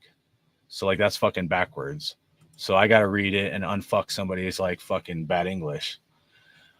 Sanders got smashed and sacked by BYU in the Alamo Bowl and game performance against BYU. And I'm not taking shots at Buffs. Everybody does it, dude. So just do the best I can. Against BYU, team without number one talent, is why he was a 5th round, day 3 pick.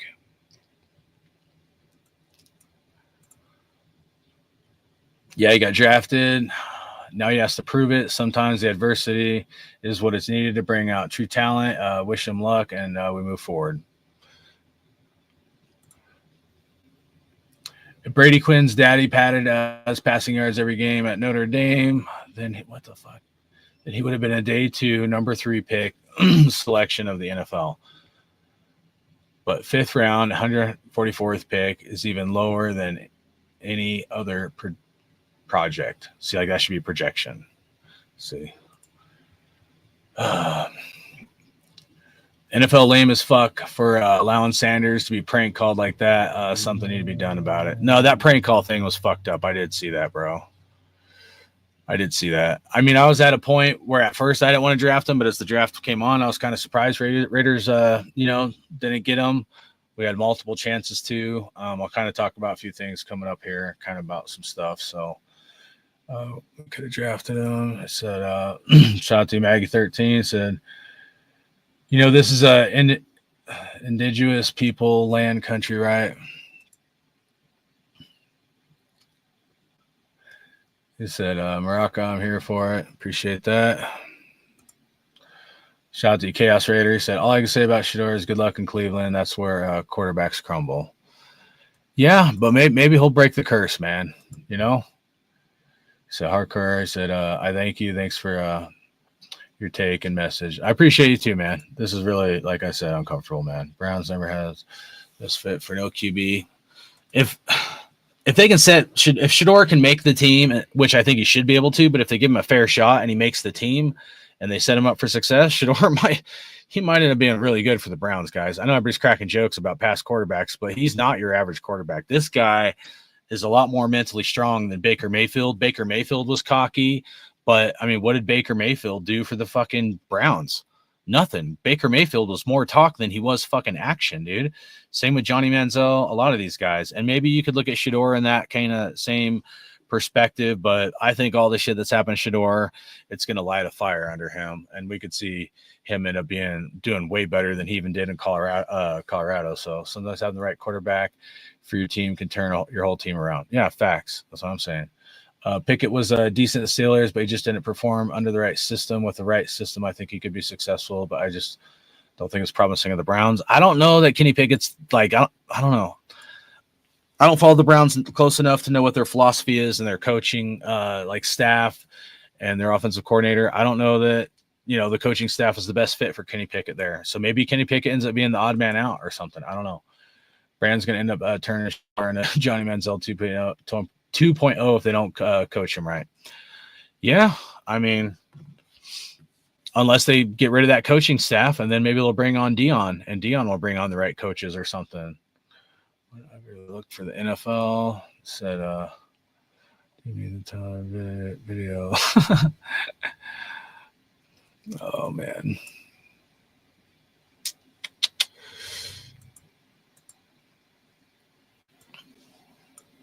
All right, said Raiders not going to getting Shedeur will be the biggest mistake y'all ever made. A lot of people feel that way. Johnny Manziel did whatever happened to him himself, a rich kid who didn't need football and thought he was bigger than the team, plus cocaine. ... Yeah, facts, dude. Oh, man. So there's no justification to draft Dylan, then draft Shedeur. I was not a Dylan Gabriel fan, dude. I was like, dude, people were saying Raiders should get him. I'm like, maybe in the 5th or later rounds. Like, I might have considered a Dylan Gabriel, but nothing before that. Same with Tyler Shuck. Like, people are like, Tyler Shuck, he's gonna be great. I was like 4th, 5th round at max, man. He said having his father around the team is a plus with the wealth of knowledge Coach Prime has. Yeah, see what Stephen A. Said about it because it screamed collusion. Yeah. Could be, man. Could be. Absolutely no. San Garcia, we're Raiders. What? This won't even be top 100 biggest mistakes we have made this last decade. You're obviously not a Raider. They should take Derek Carr off our hands. Nice. J Doe, what up, big dog? Said, what up, hardcore? Been a long while. I dig the silver and black. CIB, appreciate that, J Doe, man. You like that? I know it's Rangers lead the way, but I'm always like, infantry leads the way, huh? Because fucking a lot of us infantry guys were on the fucking front lines, man. John B. I'm just saying, nobody has ever even seen them at the same place, same time.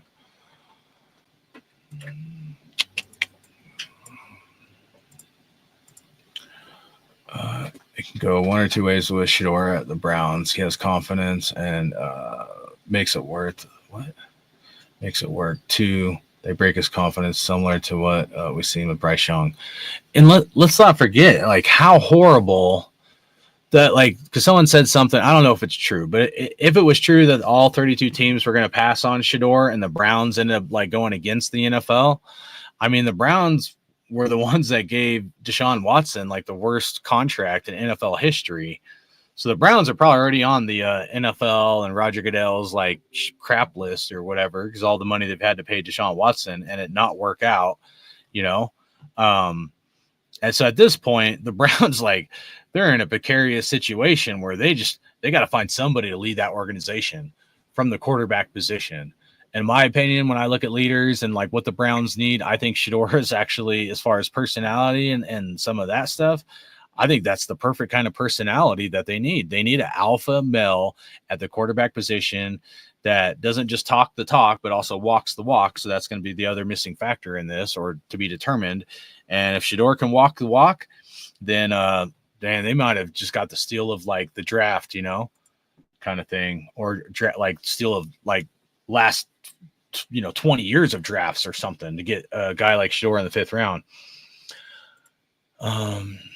Raiders pick Genty. Can't wait to see him doing his thing. I'm super pumped about Genty, bro. I think one is more likely because in his blood to have confidence God will make it work. I think so too. I think he's gonna do some good things, man. I'm pulling that he does good, man. I am. I don't want to see that dude just be destroyed the rest of his life, man. I want to see him rise above everything, and yeah. My only knock on his game is that he holds the ball way too long, while in the pocket. A mistake I've seen ruin other quarterbacks.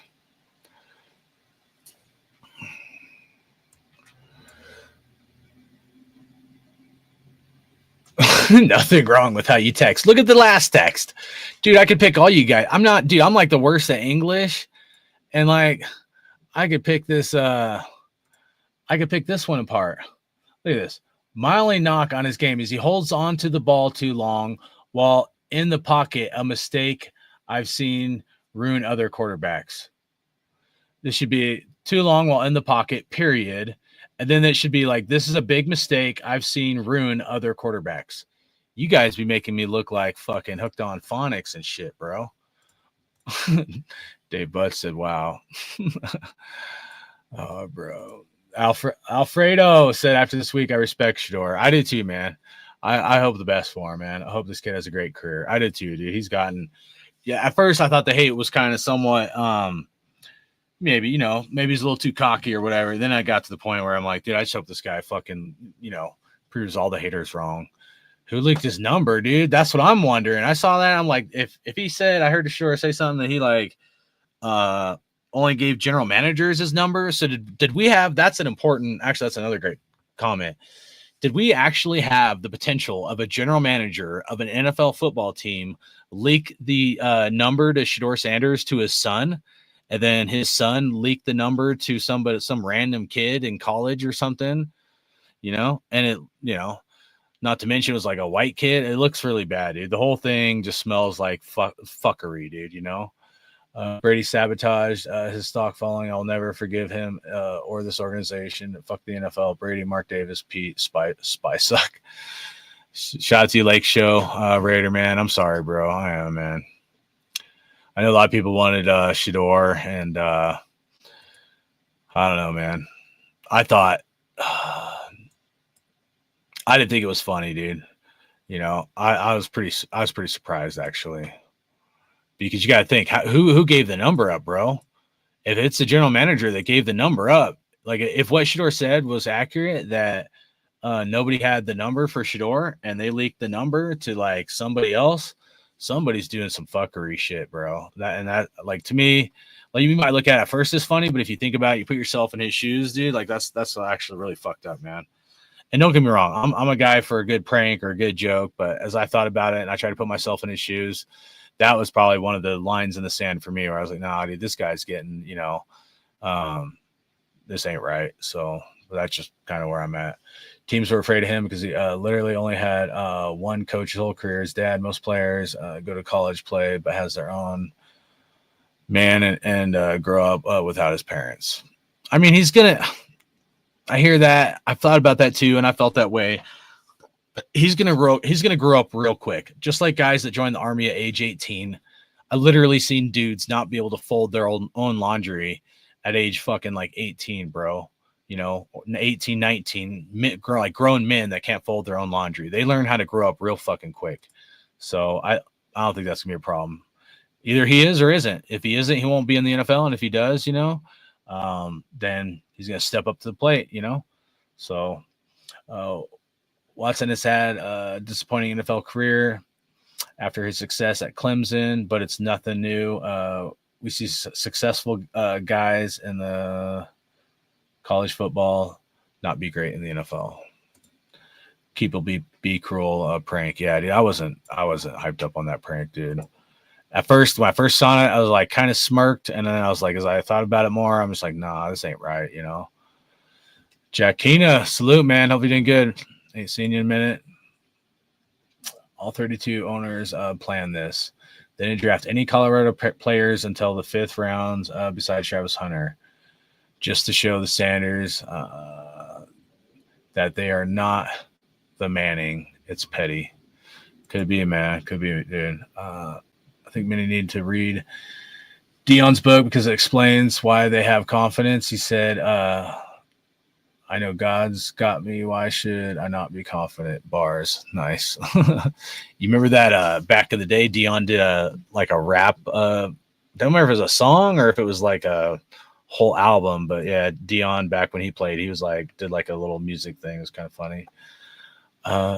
Just says private workouts with the GOAT, Tom Brady, just tells you. And the kid said he was the Saints GM. Wonder who leaked it. Probably the Saints. I don't know. Something.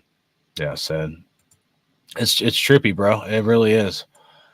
Finally got through the chat. So, all right. I think that's all I want to say about the Shedeur thing. You know, been very long-winded. That was hour 40 minutes. So we got to go through the Raider stuff quick. So I appreciate you guys for hanging in there. All right. 1 second.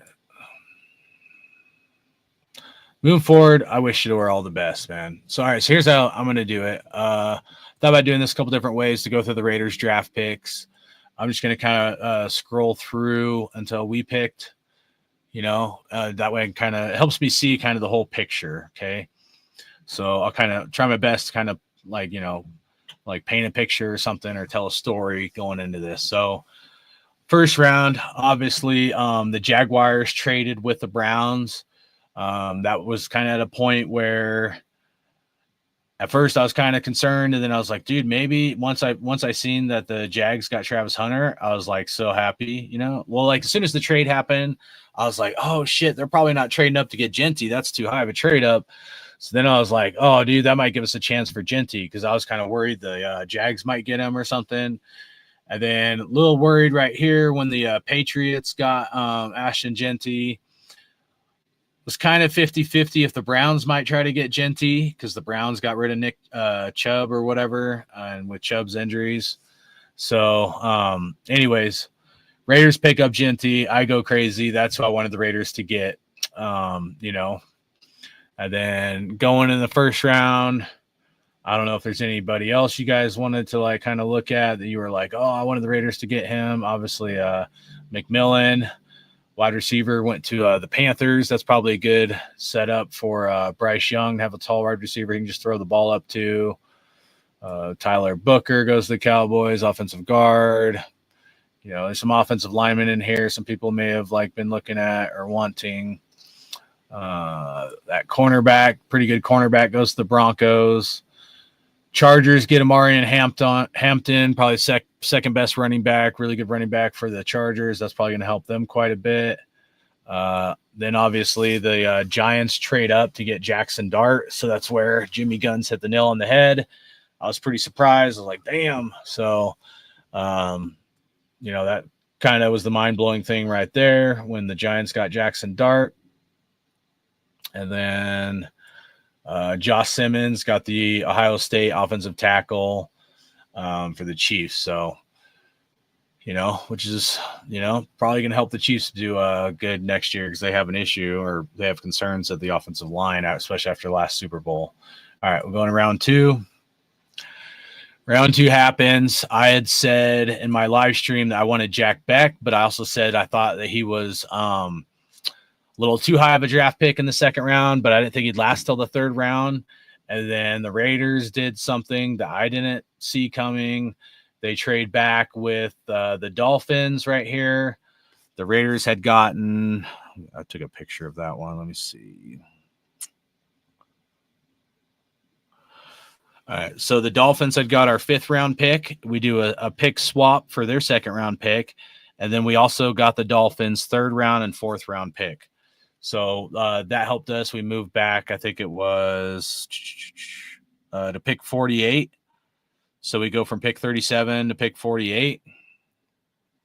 And then we trade back again with the Texans. So we move back from pick 48. So go down here to pick 48. From pick 48 all the way to pick 58. So this is where some Raider fans might be like upset. I wasn't, because I wanted Jack Beck here, but we'll kind of scroll through it and just try to go back through pick 37 all the way to 58, because these are guys we could have drafted. So starting here at pick 37, was there anybody that you guys saw that you were like dying to have? Because I felt like in the 2nd round, dying to have, you know, I didn't see anybody on the board where I was like, oh, we got to have them, or I'm dying to have them. This was probably the shock of the draft at this point when Saints got Tyler Shough, because some people hyped him up, but I did not think he was that good of a quarterback. I thought he was like a 3rd or 4th round draft pick. He goes that high in the 2nd round was probably, like, to me, pretty freaking mind blowing. I do not think Tyler Shough is that good of a quarterback to be drafted 8th in the 2nd round. Giants get Mason Taylor. Will Johnson goes to cornerback from Michigan. He goes to the Cardinals. I know some Raider fans are wanting him, so that's one you might have been able to look at. You know, we moved back. The 2nd time we moved back was right here. So that cornerback, if you wanted him, after our first trade back from with the Dolphins from 37 to 48, Will Johnson goes off the board. So that might have been why we traded back again, if the Raiders wanted him. But he has some injury concerns. If he's healthy, he'll be really good. But there's some questions if he's going to be healthy or not. So then the Raiders, obviously, we go from pick 48, and we trade back to pick 58. So we're going to go another 10 picks back. See if there's anybody else you guys are like, oh, I wanted that guy, because I know we all kind of target different people. And that's where Jack Beck right here. And I said this, you can go back to my live stream. I said I wanted him. I even going back a few weeks leading up to the draft. I mean, I've kind of thought about him for a while, but I just wasn't sure what round he was going to go in.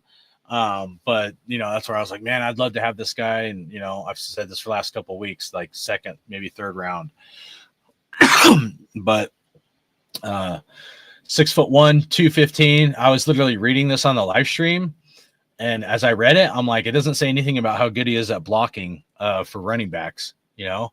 So that was kind of interesting to me, that the way they have him ranked on here and stuff, it literally says nothing about, at least that I've seen, that, you know, talks about how good he is at, you know, blocking for running backs. And a lot of wide receivers that are good wide receivers, they aren't good at blocking.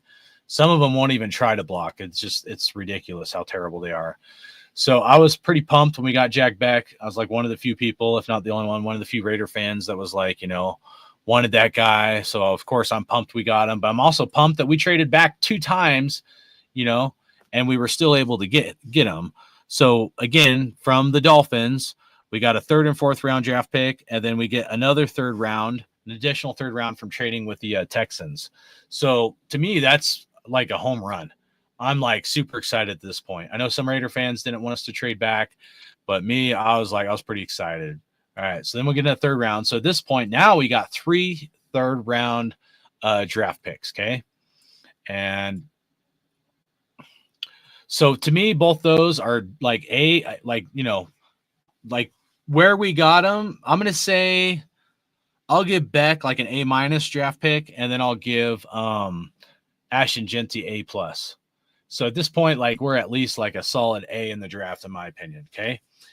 I know some other people were talking about cornerbacks. I felt like, you know, that Pete Carroll is probably going to want a taller cornerback. So then we get Darian Porter with our first pick in the 3rd round, 4th overall in the 3rd round.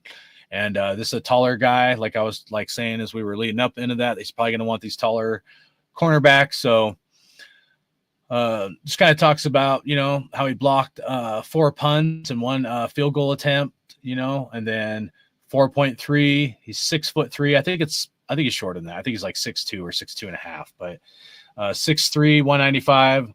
As we were talking about this, I was trying to think of his name, and then I was like, man, that's like totally Richard Sherman-esque, So post-draft analysis, Las Vegas signed former first-round pick Eric Stokes this offseason, a 1-year deal, and released Jack Jones, so corner is pressing need, but this seems like the right position, wrong player pick.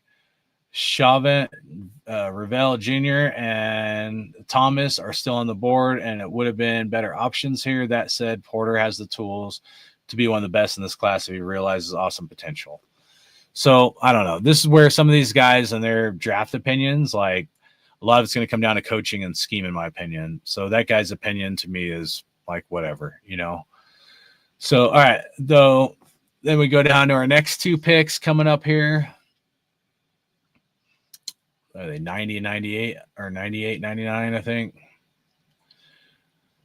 So this is where the Raiders address the offensive line. We get Caleb Rogers, who's probably going to be moved to guard. I believe that was the one that Pete Carroll says going to be moved to guard, 6'5", 312. I'm not going to read all this stuff. Well, maybe I'll read the post-draft stuff. Let's see what they say, even though I think some of these guys, I don't care what they have to say. Las Vegas needs to improve its offensive line. It's ranked 17th in pass block win rate, 22nd in run block win rate. That starts at right guard, where Dylan Parham struggled. Look for Rogers to kick inside and compete for starting job. Yeah, so yeah, probably gonna compete at guard, probably where Dylan Parham's at. And here we got Charles Grant with the next pick 99, 6'5", 311. Post-draft analysis. With uncertainty surrounding Colton Miller's future with the Raiders drafting a developmental offensive tackle whose upside is high as any other tackle prospect is a very smart investment. Grant will have to acclimate to the NFL after playing in the FCS. I almost said FCC. But his use of length and agility point to a player with a future as a starting left tackle, Matt Miller. So, at this point, I feel like we attack areas of need. I don't know how good these guys are or their potential or are not. So I'm not going to fluff you up and be like, and same with the cornerback that we got. I was just trying to be open-minded. There's a few guys I wanted, but like there wasn't a whole bunch of players I was targeting. I'm just trying to be like a sponge and absorb it and be happy for who we got. 'Cause sometimes I'm not that way, if you guys know me. So to get two offensive linemen at this point made me happy because we definitely need to help beef up this offensive line, especially with having a running back like Genty now, right? And if you see a theme, they're getting guys that can block. Jack Beck, he can block, as a wide receiver, and then we get 2 offensive linemen, obviously. So that was nice. 4th round, we should have 2 picks in the 4th round coming up here. So 4th round starts. We have a high pick in the 4th round. Raiders pick 6th overall, pick 108. This is where we get this dude that looks like he's got a lot of potential. Raiders decide to go another wide receiver. I was a little surprised at this point. We went wide receiver again, but if you look at how much the Raiders have spent on our offense versus our defense, and you really evaluate it from a perspective of, how much lacking we have in the offensive production, we really need to do a lot better in the offense as far as I'm concerned. So there's no post-draft analysis. I'm not going to click on this guy's thing, but it just say Thornton can get off. He's 6'5", 205 pounds. This dude is super fast. Thornton can get off press, runs past defensive backs, tracks ball well. He catches passes and strides and runs away from defenders after the catch. Thornton drives corners back, sinks his hips, and works back to the quarterback on hitch routes. He's a big target and catches passes away from his frame. So, and I think I'm trying to remember what like his 40 time was. I think he's like about a 4.3-ish or something. So, definitely pumped to add another wide receiver. And they're getting tall guys. Both these, like him and Beck, like they're getting like some big boy wide receivers. And I do like Jacoby Myers, but I know a lot of Raider fans, I feel like, wanted the shorter, faster wide receiver, like a Trey Tucker. I'm kind of excited that we went the taller route. Like guys, you can just throw it up and they can go high point the ball, so not gonna be mad at that. So pretty cool about that. So up until this point, I'm pretty excited as a Raiders fan, going through all these draft picks. And then here's where, I start getting a little bit questionable. Again, this is the 4th round. Okay. So you got to understand, we no longer have a 5th round draft pick at this point because we traded that when we traded with the Dolphins to get their 3rd and 4th round draft picks. So this is our second pick in the 4th round, and we don't have another draft pick until round 6. Okay. So Raiders decide to go D-tackle Tonga Hemingway, who seems like he might end up being a stud. I watched a little bit of like highlights on him. Like, oh, he looks like he's got a high motor kind of thing. 6'3", 284. But I was kind of thinking the Raiders might go cornerback here or safety or linebacker. We know we need a linebacker. So Hemingway is an undersized defensive tackle prospect, would change the direction. Active hands motor to get the quarterback. His mixes and an effective spin move can push the pocket between the tackles. Hemingway gives ground double combo blocks, but he's stout for his size, can hold his ground on one-on-one defending the run. He presses blockers on his frame, locates the ball, gets off blocks. So, like I wasn't like concerned, but I wasn't feeling like we had to go D-tackle. Maybe he was the best player available, but I was like, dang, dude. I was thinking we might go like, quarterback at this point. A lot of Raider fans were like, dude, 4th round, we could still get Shedeur Sanders here. And Raiders very well could have, right? We could have pulled the trigger. Remember, this is pick 135. Ironically, this is the pick that Aiden O'Connell was drafted in, was pick 135 overall. Raiders could have got Shedeur Sanders at this point. If you were a Shedeur Sanders fan, we could have also got Will Howard at this point, or gone, a few different directions. I feel like the Raiders, like you always got to build the inside out, but I thought like, some of the guys we have on the defensive tackle realm that we didn't exactly need to go D-tackle, but maybe he was the best player on their board at this point. But you also have to understand after this pick, because this is the 4th round, Raiders are not going to have another pick until round 6. So a lot of players are going to come off the board after this pick. And if, you're going to miss out on, some talent from this point until your next pick in the 6th round. And then we'll go in the 5th round, even though we don't have a pick at that point. So that was one. I don't hate it. I don't love it. I don't know. Maybe I'd say it's a C on that one. Most of the other ones I would probably do like a B. Maybe Porter, maybe the defensive back. Maybe I'd do like a B+ or something, A-.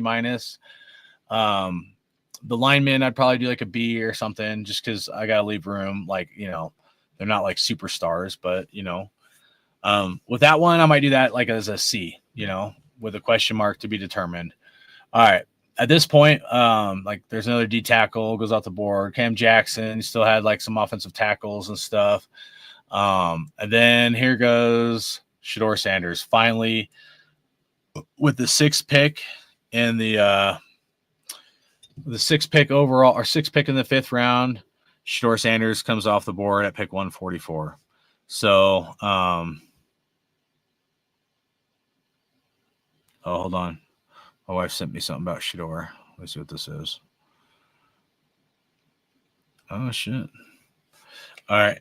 Rumor has it that Jax Urbich, the son of Falcons defensive coordinator Jeff Urbich, leaked the number for Shedeur Sanders' prank call. Would explain how Shedeur's private number only meant for NFL execs got out. Somebody might be on the hot seat. I mean, like, I don't even know, like, is this, like, if you leaked someone's number, could that be a possible, like you could sue them for defamation or something? I don't know. Or impersonation. I don't know. I mean, like, dude, I was a kid, dude, we like prank call, like couple, whatever, but like nothing like this, dude. This is way different in my opinion. Like calling somebody, asking them if their refrigerator is running is completely different than, what got done to Shedeur. So I don't think it should be brushed over like it's no big deal, dude. This is I think it's actually a bigger deal than maybe some people are thinking it is. Imagine like that's why I said earlier, put yourself in his shoes, dude. I mean, like, come on, man. You know, put yourself in Shedeur's shoes. You know, you've been falling in the draft. You know, you want to get drafted, obviously. It's like the biggest moment of your life. And someone prank calls you pretending to be the Saints, saying like, oh, you know, we're going to draft you, but you're going to have to wait a bit longer. Like, put yourself in that person's shoes of like how you would feel. You know what I mean? And if you do that and you can like humble yourself to like think about it, you would understand that that's pretty fucked up. Once you get past the, you know, it's funny. No, it's actually not funny. It's actually pretty fucked up, man. You know? And that's how that was my thinking at least. So anyways, all right, let me get back to pull this back up. Make sure I don't forget this. But to each his own. Not everybody has to have the same opinion, I guess. All right, we're getting close to being wrapped up here, guys. All right, so this is 5th round where Shedeur Sanders went. All right. I know I completely crazed over when Dylan Gabriel got picked in the 3rd round, but whatever. I'm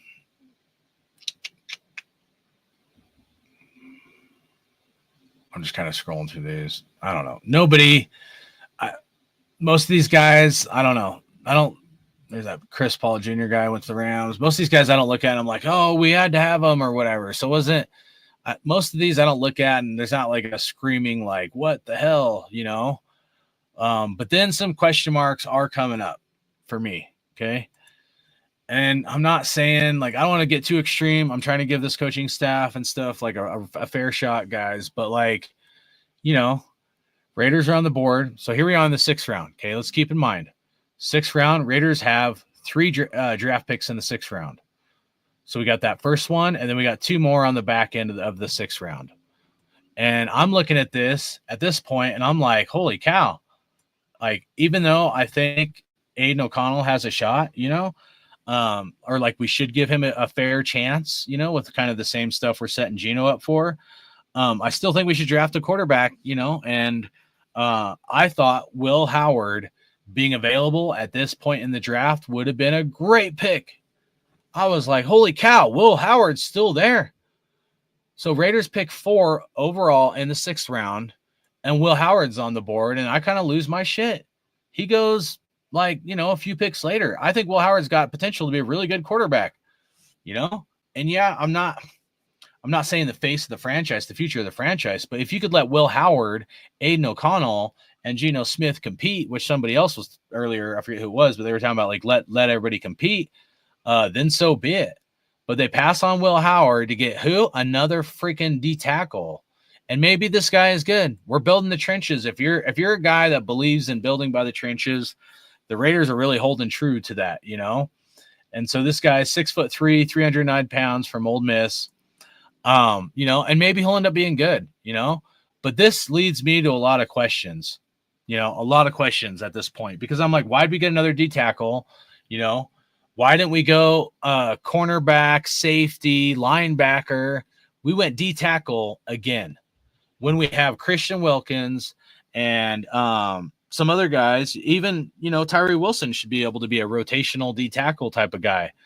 But no, Raiders are like, no, we're going to get D tackle again. So Christian Wilkins, if you guys don't know, he was, you know, he was, oh, sorry, took over my phone. Christian Wilkins was on the Rush podcast, and Christian Wilkins was in a boot on the Rush podcast during the live stream Max Crosby did for the draft. And like we heard some stuff in the Raiders that like, oh, Christian Wilkins is still dealing with his foot or whatever. Did anybody really think that Christian Wilkins were you going to see him in a boot around his foot? Because like the reporters telling us there's like, you know, reporters telling us that there's an issue with like how Christian Wilkins' foot is healing, to me is completely different than Christian Wilkins is still in a freaking boot. So when I saw Christian Wilkins in the boot, it kind of scared me. I'm like, what the hell is going on? I thought this dude got surgery on his foot a long time ago, and he was probably still like, you know, like he's probably, you know, ready to start OTAs or something. And now this dude's in a boot. So that scared me. And then I'm like, well, what the hell? How serious is this? They made it seem like it wasn't a big deal. How serious is this like injury with Christian Wilkins' foot? You know, he's still in a boot. So I guess if I look at it from that perspective, it makes sense why they got 2 D tackles.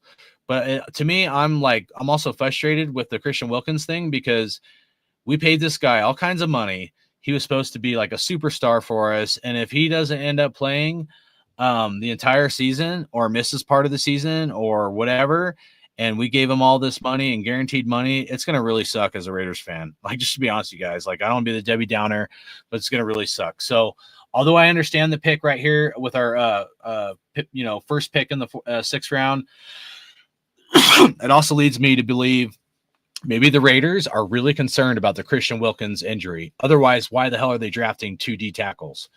So they're obviously concerned as well, you know. All right, enough of that. So I don't know. I don't even know what to give this a grade, but I'm just letting you know my perspective as we kind of went through the draft, okay? Kyler McCord comes off the board, another quarterback. He goes to the Eagles. And then obviously Will Howard comes off the board, goes to the Steelers. Steelers might have got, besides Shedeur going to the Browns, Steelers might have got the steal of the draft right here with Will Howard. Will Howard, when he was on Gruden's QB camp, if you haven't watched that with Will Howard, go watch that. I was super impressed with how smart Will Howard is, and he's actually, a lot more mobile of a quarterback than probably people give him credit for, including myself. So, but I was pretty impressed. I think he's got a really bright future. That was one of my, not like 3rd round. I was thinking 3rd, 4th round he might go, but I was thinking if like Will Howard, like going in the draft, if he's there in the 4th or 5th round, like pull the trigger on him, make some competition in the quarterback room. But the Raiders didn't. We went D tackle again because Christian Wilkins' injury is probably worse than we're thinking. So, all right. And then our next 2 picks, we get this quarterback. At first, when they drafted this guy, it was listed as QB, and then they switched it to wide receiver.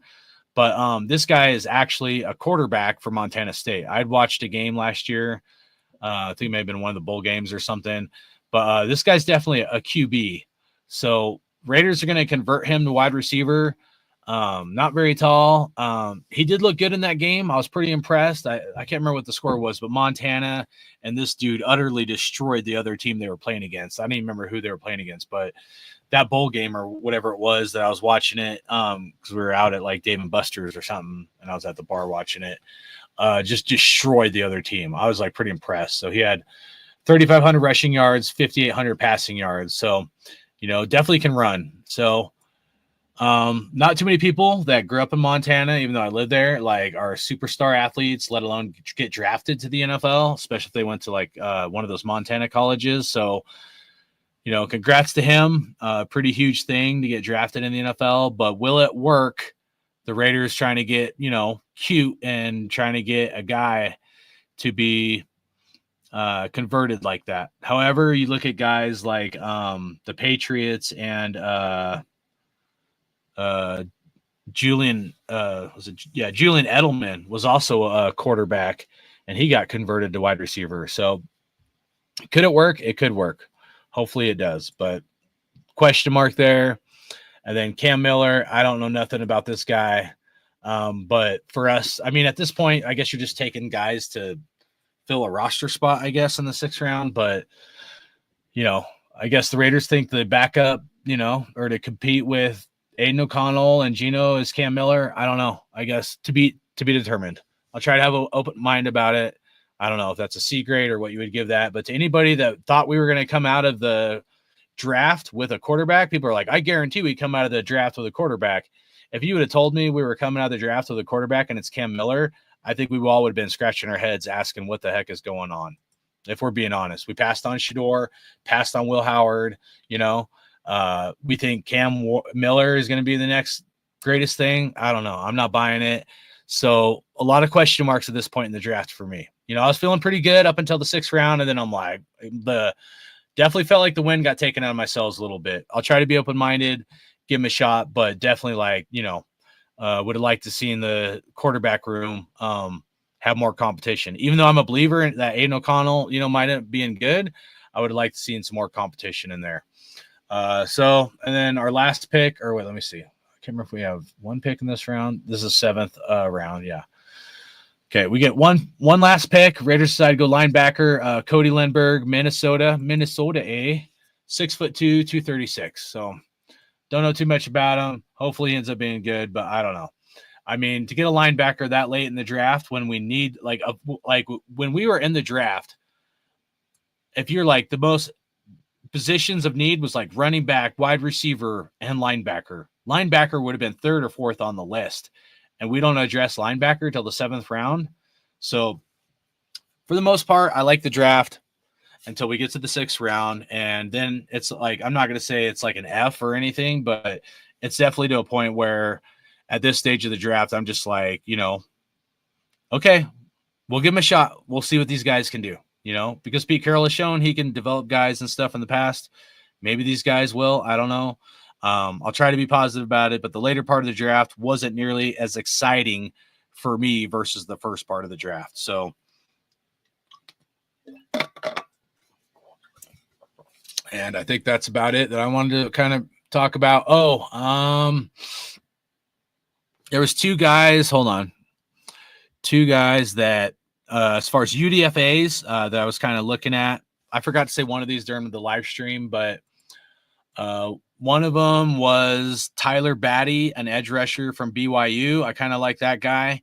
He went undrafted. He went to the Vikings. The Vikings picked up Tyler Batty from BYU. And then I was also and he had said something on I think it was a Senior Bowl or something where he would love to play next to Max Crosby. So that was kind of one of the reasons I was looking at him, but he might end up being pretty good. But that was the UDFA. I was hoping the Raiders might be able to sign, but he ended up going, to the Vikings. And then the other guy was the alumni guy, or the guy that went to UNLV, Ricky White III.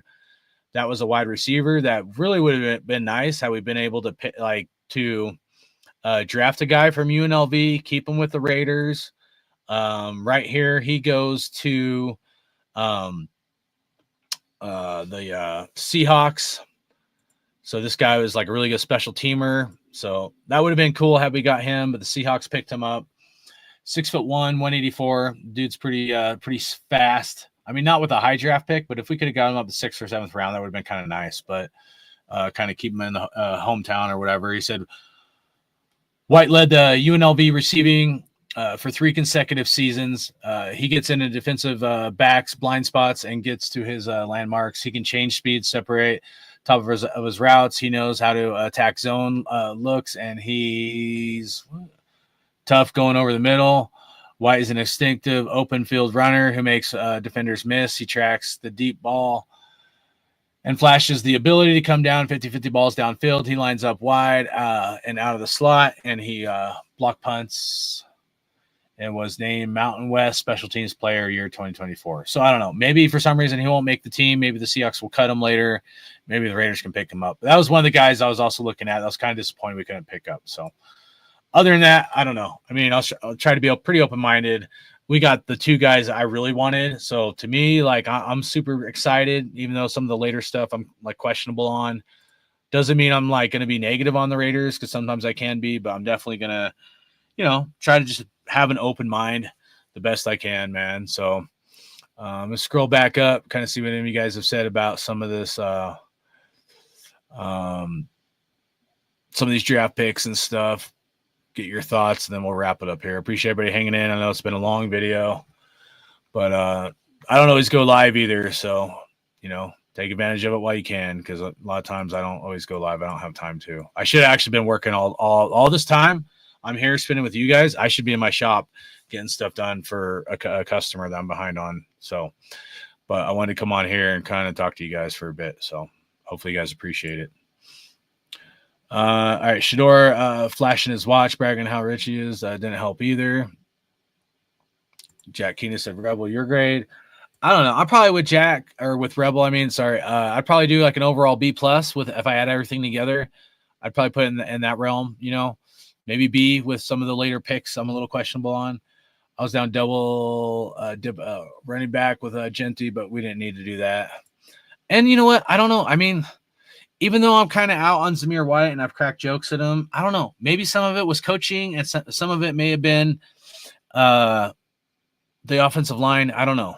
I'm not saying Zamir White's the answer. I'm just saying, and then Cecile McCormick, and then the other dude, I forget, we just got from the Dolphins or whatever, Moser or whatnot. I'm not convinced on him. He's pretty old, but I don't know.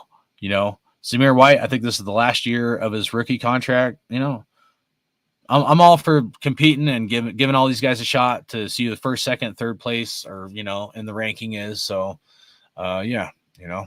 But if they're going to do more of a zone blocking style offense and run game, Zamir White is not – I don't think he's a good zone runner. He's more of a power running back, in my opinion. But all right, guard Rogers, I think he will surprise us all. Oh, the guard position.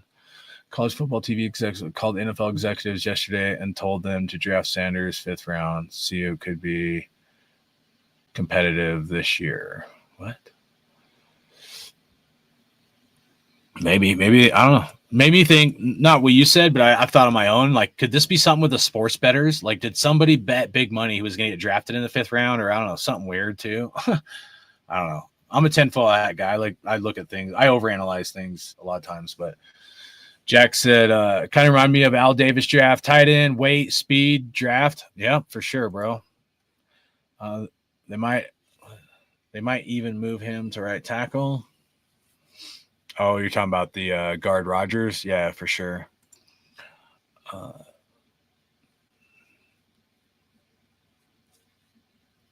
Oh, you meant height. Okay. If NFL didn't pick Sanders, 144 CU would have lost all top sign recruits if some receivers didn't get drafted. I don't know. Spy-Tech trades were okay, but a little too far back. I wanted Will Howard, not going to lie. I'm with you, bro. I did too, man. I think it's going to be good. And let's keep in mind, I think I said this in the live. I don't remember I said it like in this live stream, but when we were live during the draft, I was anti-Will Howard until I watched Gruden's camp, and I watched Gruden grill the shit out of Will Howard, and I seen how fast Will Howard was. I was like, holy shit. Like, Will Howard's actually a lot smarter and better of a quarterback than I thought. And that's when I was like, you know what? If he's there in the later round, I would love to have that guy. And he's got a little moxie to him. So, man, I think Steelers they might have got their quarterback of the future, honestly, them getting Will Howard, bro.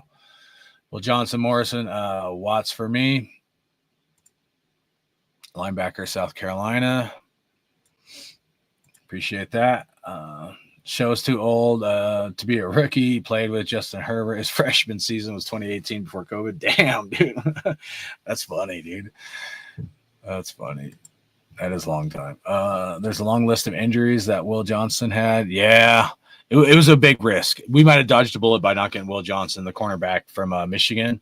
Yeah, we might have been lucky that he went right before we picked right there. Might have dodged a bullet because we might have been tempted to get him if had he fell to us. Agreed. Plus, not running the 40 hurt his draft stock. Mari Cooper improved that from his days at Alabama, being in the NFL. Coach Prime Sanders didn't believe his own BS about his son. Top 4-day pick. That's why he didn't buy plane tickets for Green Bay. Okay. Green is too smart for the Sanders hype. That's why they passed on Sanders 6 times. Porter's potentially, but if not the starter on the outside. He was primarily zone. PG does a lot of man-to-man. Expect a cornerback free agent signing. Oh, good point. Appreciate that, Jack. That's a great point. Dion will be a distraction, guaranteed. Your wife on the what? Your wife on it. Props for her for sending that. I appreciate that.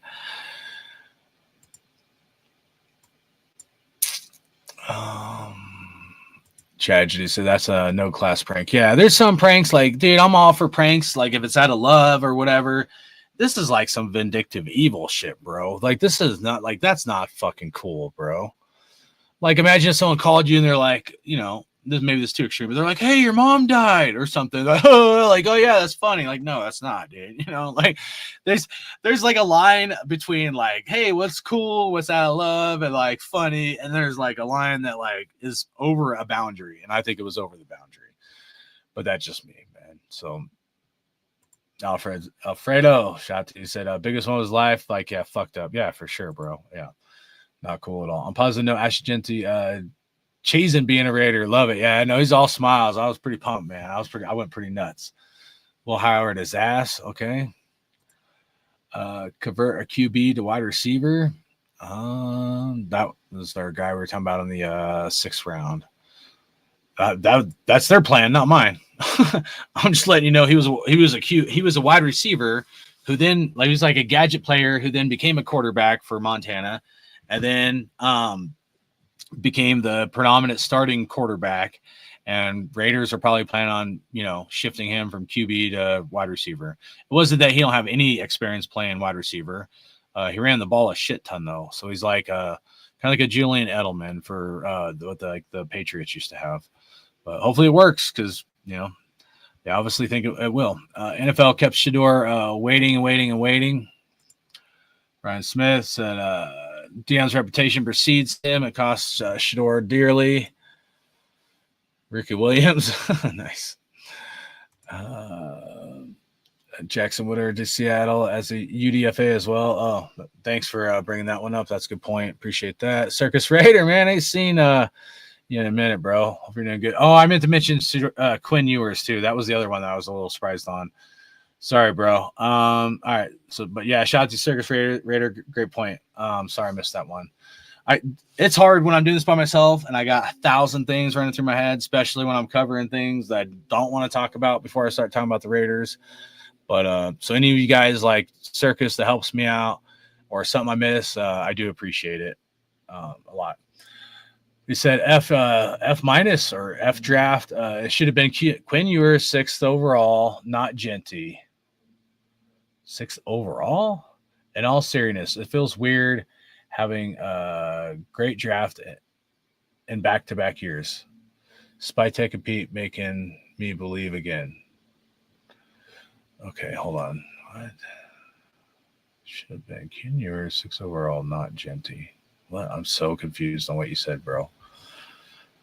I can assume, but like the dude saying I have third grade reading, I'm like a little confused here. So are you saying Quinn Ewers should have gone 6th overall?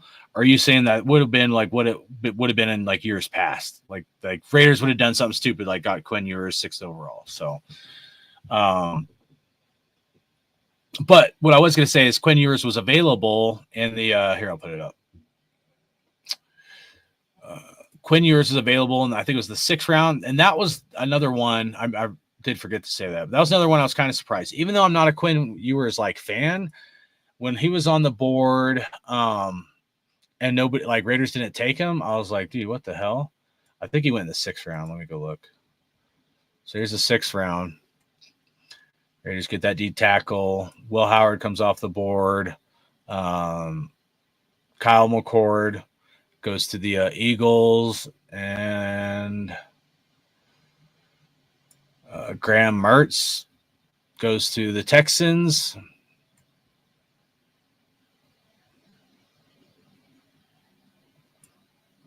Cam Miller. Did he go in the 7th round? I'm so confused. I can't remember. Maybe it was the 7th round that Quinn Ewers went in.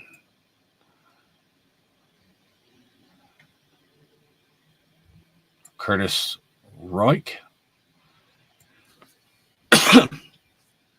Oh, there we go. Quinn Ewers goes in the 7th round to the Dolphins. That one surprised me. That was another eye opener. I'm like, how the hell did Quinn Ewers fall that far in the draft? I didn't think he was a 3rd round pick, like some people were pumping him up to, but like I was thinking, 5th, 6th round, kind of thing. If he's there, like maybe pull the trigger on him, and Raiders passed him up with every single draft pick, So, then we got to ask ourselves if like Raiders passed him up and all these other quarterbacks, maybe they believe in Aiden O'Connell. I know there's a lot of Aiden O'Connell haters out there, because he's a, whatever. But you know, but this is why I said we all have to do better. You know what I mean? Um, maybe I should just leave it at that. So, stick. Stepper said overall draft grade A minus 100. Appreciate that, man. I like it. I like it. Raiders had a excellent draft. Pete is cleaning up the mess real quick. I'm hoping so, bro. I'm trying to stay positive here, man. Been so hard over the years to stay positive, man. But I'm sure you guys can, relate to some degree. If you've been a Raiders fan more than last 5 years, it's been a tough 40 years, Can you make a comment on what Skip said about Tom Brady sabotaging Shedeur draft? I'll be honest, I did not. Shout out to Jay. I did not see what Skip Bayless was, or sorry, Skip Baylor. Do you mean Bayless? I'm assuming you mean Skip Bayless. See, I may have third grade reading, but some of you guys have third grade typing. So, not trying to take a shot at you, Jay, but somebody was trying to diss me earlier because I don't read very well, which I don't, but I'm also far from the screen. But anyways, if it's Skip Bayless and if he's saying something about Tom Brady, I don't know. Skip Bayless is the biggest clown in all of sports coverage. There's a few of them, but if Skip's trying to say that, I don't know. It's hard for me to take anything Skip says seriously. If I'm just being real with you, man, that dude is I don't know. Maybe I'll try to watch something about it, what he said after this, but kind of tough, man. Tough for me to listen to that dude. So, but just keeping a buck. Jack said, salute. Appreciate all you guys, man. Brian Smith proceeds.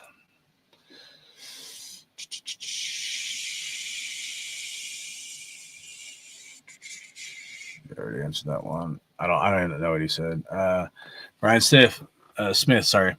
Stephen Winooski doesn't survive. What?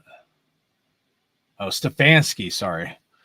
Doesn't survive a full season. He'll be gone by week 8. If Shedeur isn't the target, Dion will ensure it. Dion, would Dion be a good fit there with the Browns? I don't know how their ownership is and stuff. But I can see Dion if Dion's going to be a coach in the NFL, I can see the Browns being a good fit for him. Browns need some gritty people leading that organization, man. They really do. I can see Dion being a good coach, a good fit there, actually. Houston from LA. What up, man? Is that the Houston from LA that calls Raider Nation Radio? If it is, dude, salute. I love your calls, bro. I love your fucking calls, man. Oh, man. Hope that's you if it is, man. Shout out to you, bro. I was trolling about the Quinn Ewers 6 overall. I think Ewers is trash. Laugh out. Okay, my bad, dude. I'm trying my best, guys. I got it. The joke's on me. I got it. Skip Bayless gets paid for his personality. They all do. Yeah, it's all who can come up with the biggest jackass thing to say, I did a little bit of it. I trolled a little bit. I'm truth hurts about Shedeur, but I think someone had said something about my title. Yeah, the truth hurts about if you evaluate yourself, and maybe some of us are being unfair to Shedeur. I'm not going to go back over it, but the truth hurts I think the truth hurts for all of us. The truth hurts for maybe Shedeur. Maybe he had to be humbled a little bit, but the truth also hurts for some of us that, may have had an unfair opinion about him, and if we're honest with ourselves, yeah, I think that's as real as it fucking gets, Brett, guys. So, and gals. I'd be surprised if Bayless is even a Cowboys fan. He's a coward. That dude's such a coward, man. I can't stand that dude. Ultimate Sports Network, shout out to you. Said I just finished my Minnesota draft grade and I gave them a B, borderline B plus. He said you agree with that. Minnesota Vikings, is that what you're talking about, bro? I can look at the Minnesota Vikings. He said, truth is, NFL were in their feelings. Probably so, man. Probably so. There's something fishy about it, man. Nobody can just look at this and be like, oh, this is all Shedeur. He should have been a second, third round pick, dude. Something just don't smell right, dude. I'm calling it, dude. So, and I was honest there, everybody, kind of my stance and, how I could be better. So, kind of leave it at that. All right, give me a second.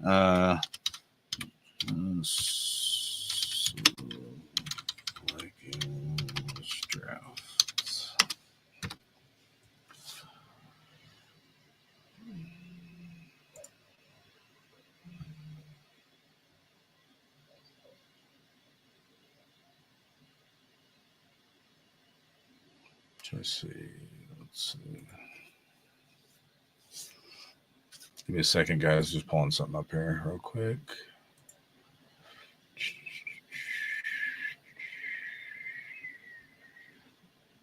You hope to be as big as me someday? My channel's small, dude.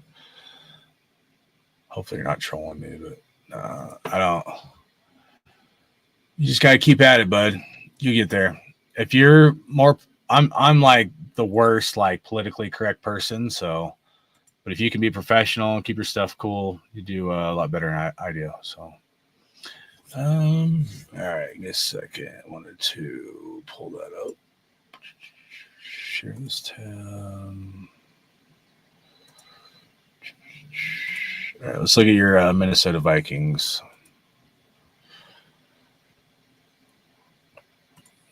You might be trolling me, so it's all good. We'll still look at the Vikings. I don't know at all who you guys got. Let's see. Donovan Jackson, guard. That was pick 24. It's probably good. You got to protect JJ McCarthy. Whoa, did they not have a second round, or did I skip it? Round 3, they got Ty Felton, wide receiver, Maryland. I don't know too much about that guy. But why would the Vikings get another wide receiver when they got that's kind of weird. They went wide receiver right there. When they got Justin Jefferson and freaking Jordan Addison. That draft, Jordan Addison came out. That was my favorite wide receiver that draft. So I don't know why they would have gone wide receiver there. But I also don't follow the Vikings. I don't know their needs or any of that stuff. Or who they got at free agency, who they got let go, or any of that. D-line, Georgia, round 5. Can't go wrong with D-line. Tight end, round 6. Tight end, Pittsburgh. I know some Raider fans are talking about Kobe King, linebacker at Penn State. So kind of cool. You got him, I guess. I don't know. I mean, you guys probably did pretty good. If you're being serious about the Vikings, let me look at it. It'd probably be like a B.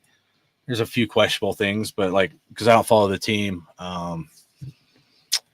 you know, say you're 26, a small one. Well, if you're being serious and you're not trolling me, here's what I'll say to you, man. Because mine's not big. I don't even monetize my stuff because sometimes I come off the handle. If you really want some advice, here's what I tell you. If you want, if you want to do sports and stuff and you're kind of younger, it's just, come up with topics. Try to think of things like, here's how I do it, at least, okay? And if it helps you at all, then great. If not, that's great too. But try to think of topics that nobody else is thinking about, because everybody in the sports coverage world, especially when it comes to like YouTube and stuff, almost everybody's on repeating the same stuff, So to me, at least, I like to try to be original, and I try to think of something that other people aren't thinking about or, haven't started talking about yet. Try to think of a topic, and I'm not saying it has to be a hot topic, but try to think of something outside the box. So like, to me, I'll come up with stuff where I'll ask myself a question and I'll start trying to think of the answer. Where other people, I feel like a lot of times, like they think of the answer and then they think of the question, right? So they're like, oh, this will be a hot topic. This is my answer, right? And to me, it's like, so like, check it out. Like try to be ahead of the curve, if possible. So what's coming up in the next like week? What happens right after the draft? Like, look at the NFL schedule and try to think of like what's coming up. Oh yeah, there's rookie mini camps, right? What comes after that? Then it's like, oh, then like the veteran guys, do the little mini camp as well. Then we get like a break, and then we'll have the June 1st like deadline date for guys to either be cut or traded. So like for me, if I was doing it, and I'll do this, I do the same thing. The only difference is I call in a Raider Nation radio with these topics, because a lot of times I don't have time to make videos and stuff, but I still try to like contribute with like some of my ideas if possible. And because I enjoy Q Myers and I think he's such a talent, like I try my best to support him versus like my YouTube channel. So think of these topics and be like, what's the standout you want to see with your Minnesota Vikings and rookie mini camp, and make that a topic if like when you do a show, right? So like you're like, oh, going into rookie mini camp, I really like this wide receiver. I really like this D tackle. I'm looking forward to see kind of what the coaches have to say about him and stuff, or what veterans coming back are you excited to see how they do at the rookie mini camp, like for that and stuff. So, different things like that. Like I always try to think outside of the box, and I'm not saying like clickbait stuff. I'll do some clickbait sometimes, but like I would just encourage you to like try to think about things more than just clickbait. Try to look at things like analytically of something that other people aren't talking about. And I don't have the best examples right now. But like, well, one of the topics for me being a Raiders fan, I know we need a wide receiver.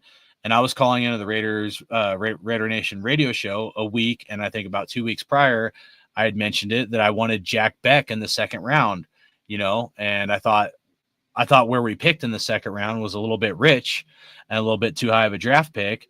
But I made that one of my like topics as, we had other topics to talk about that, I was, thinking that Jack Beck might be a good fit for the Raiders, So different things like that, where everybody else is looking over here and talking about all these other players, and they're going to mention 10 different guys in the second round. I'm like, just focus on like one guy, and I'll make it kind of, short and sweet when I call in or something. But if you can think about things a little bit differently than other people, then I think that gives you, my opinion is, I think it's better sports coverage. And I think it gives you an edge because there's a lot of other people out there where they're all just regurgitating the same stuff. They're all saying the same stuff, like I talked about Shedeur earlier and some controversial topics that most people don't want to, and people crack some jokes at me and stuff, but I shared some personal stuff that even though it's a hot topic, like I wanted to just be honest with people and share some stuff of, what I was thinking about it, So I would just say, try to hit it from different angles. And if you do that, I think you'll be better than probably 90% of people out there, because 98% of sports coverage, in my opinion, is total garbage, where it's clickbait and who can have the hottest take and people talking out of their ass. And there's hardly any truth in any of it. And there's like 2 to 5% of people that actually know what they're talking about, think about things analytically. And I don't mean by analytics, I mean just think about it from different sides of the coin and try to put together a conclusion that will make your sports coverage good. I think if you do that, and if other people do that, I think they'll be good at covering sports. But we live in a society that's really drifted afar. And so, everybody's competing for the hot topic and, clickbait and the views to, make money on their channels. But to me, the best sports coverage will still be people that are like, take time to really think about it. And for me, sometimes on my phone and stuff, I'll think of a topic and I'll just write it down. You don't have to come up with everything you want to say. Just think of a certain topic. Oh, I want to cover Raiders offensive line. And maybe I'll put on my phone like O-line, and maybe I'll put this person's name. Like 2 months ago, everybody's talking about everything else going to free agency. I was the only Raider fan that I know in all of Raider Nation that I know of that said something about Colton Miller and this contract being a potential issue, as well as scheme fit. Everybody else is looking over here and all the hot stuff. And I could have ended up being wrong, but I ended up being right. And Colton Miller and his contract could be an issue. And Colton Miller didn't show up for voluntary workouts. We'll see if that changes, coming up here. But, so for me, everybody's looking over here and focused on the hot topics. I was like, well, could there be an issue with this? And I'm not trying to speculate or create unnecessary drama, but I'm also looking at things because, I want my team to be good, obviously. And I'm looking at it from a perspective of if this happens, then that could be a problem and that could create this scenario. So my brain will go in all these different directions. And then I'll get to a point where I'm like, hey, Colton Miller's contract's up next year. He may not be a zone scheme fit. Like, yeah, I'd like for him to be a Raider, but like, and then the guaranteed money is an issue right now as well. So, I just try to look at things differently than other people. Everybody's talking about this. Is there anything else that you can come up with on your own using your own brain? And you can kind of, steal maybe some ideas from other people or thoughts, but always try to be looking at things from different perspectives, because I think that will give you an edge over other people, especially your competition. And then now you're providing something different than other people. Okay. So that's the best best I can do as far as trying to help you out if possible. So hopefully that helped out a little bit. And you weren't trolling, but if not, maybe help somebody else out. So all right, what else is Raiders play Browns? All right, we said Raiders play Browns this year. Shedeur cooks the Raiders. He said, "I'm not watching this year." Damn, that would be pretty crazy, man. Deion's reason Shedeur fell dates back to Deion's days of playing, negotiation games during NFL, MLB days. It's not complicated. Small one. James Furpo, shout out to you, bro. Sit on break. Stop by to yell Raiders. Appreciate it, man. Almost done here, getting wrapped up. Vikings want wide receiver because O'Donnell is a McVay understudy. Oh, okay. Another offensive weapon. All right. Long way to go, bub. Appreciate that. He said, yeah, first break. Appreciate it, man. Hang in there. Keep grinding. Said, sound like a Niners fan. James always comes here yelling Raiders. The Ultimate Sports Network said, well, I'm a Browns fan. I'm just grading every team. Oh, I got you. Nice. I got you. Cool. Well, good luck to your Browns for sure, man. I think you guys got a special one. I think Browns are going to do good, man.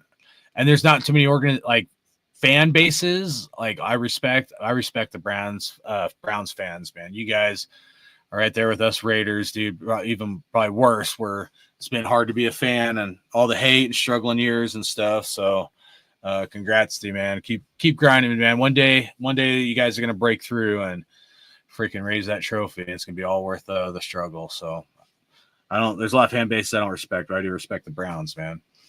They're basically the same organization, no chips since the VCR era. Damn. That's funny. I was got to have your Raider haters on channels. Facts. So I don't mind Raiders though. It's all good. No hater at all. Grandpa Pete was a great hire. Nice. All right. Later, James. Appreciate you, brother. All right, gonna get wrapped up here. Said Vegas Golden Knights, different story. Can't stand them. They're fans. Sam Tanka, appreciate, man. He said, salute hardcore. Always enjoy your work, brother. I appreciate you too, man. No, I'm far from great by any means, but Brian Smith said, is everyone ready for Cleveland Brown Hard Knocks this season? I was thinking about that, dude. I was so thinking that. I'm like, man, but I mean, I don't know, dude. I thought about it and I was like, could they really do the Browns Hard Knocks again? Didn't they do the Browns Hard Knocks I don't know, within the last 7 years? Or weren't they the first? Was the Browns the first team that did Hard Knocks or something?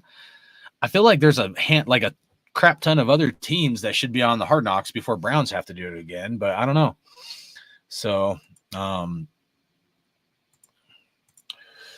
Jimmy said, I'm excited for Pegasus William, the Fridge Perry 2.0, and Merlot Julian Edelman 2.0. Nice, dude. I love it, bro.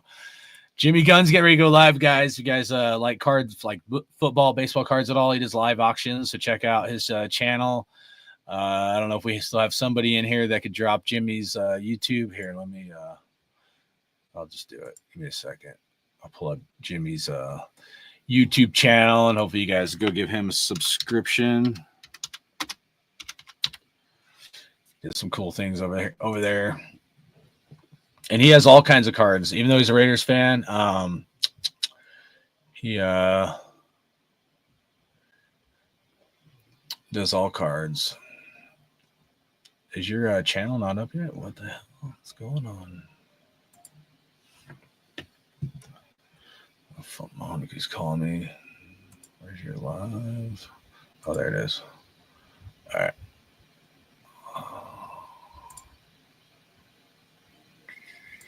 Copy.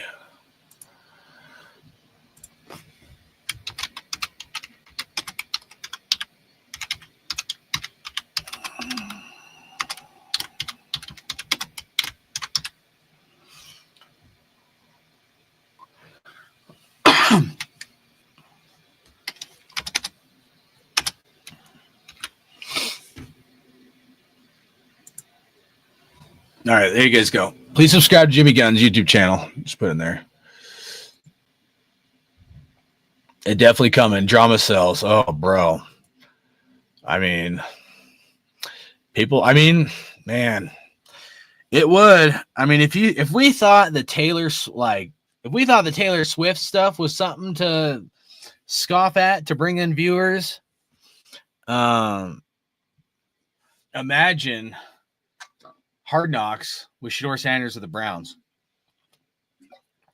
Like, you want to put the Browns on the map and like sell some tickets and have people watch? That would probably be must-see TV. Oh, Baltimore was first on Hard Knocks. Okay, my bad. I wasn't sure. I couldn't remember. But no, I mean, it could. I mean, you know, that's interesting. I have to think about that. That might happen, actually. You're probably right. I bet you that happens. I bet you the Browns end up being on Hard Knocks. So, all right, guys. I got to roll on out. I appreciate you, everybody that hung in there. Whether you gave me a few minutes or if you're here the whole time or the beginning. Appreciate it. I mean, overall, super pumped about the first part of the draft. Kind of question marks towards the end, like I said. But, you know, as a Raiders fan, I'm pretty optimistic at this point, which isn't always the case. Sometimes I'm really negative in the offseason. So, but I'm trying to be different. But we'll see how it plays out. You know, hopefully we're not like regretting we didn't do something differently, like quarterback wise and some of the other stuff. But, you know, maybe the staff believes and maybe giving Aiden O'Connell a real shot, you know, which I do too. I would like to get him like set up, you know, with the same kind of tools that were given Geno Smith. And you know what? Just let the best man win. You know, and if he ends up being in the second place backup, then so be it. But, you know, maybe the Raiders believe more in Aiden O'Connell than most Raider fans do, because I know a lot of Raider fans are out on him. To the point where a lot of Raider fans were like wanting to trade him for, I don't know why, when you're paying the guy like $1 million a year. So, you know, the only reason I could see is like he's not the best scheme fit for Geno Smith. But yeah, you know, Aiden O'Connell still has 2 years left on his rookie contract. Backup quarterbacks are what, $4+ million a year, 4 to 10 million to, you know, not have a quarterback on a rookie contract and to go out and pay a Gardner Minshew or Jimmy G or whatever. Both those guys are backups that, you know, I don't even know why we brought on. I think it's ridiculous. So I'd say, yeah, I think it's a smart play. You know, I know other Raider fans disagree, but yeah, you know. All right, guys. Brian Smith, thank you as well. You guys all have a good one, and we'll catch you next time. Thanks you for tuning in to Hardcore Raider, and there's only one nation. That's Raider Nation. Hawk Raider out. Much love. Make sure you guys go subscribe to Jimmy Guns. Later, brother. Appreciate you. Peace.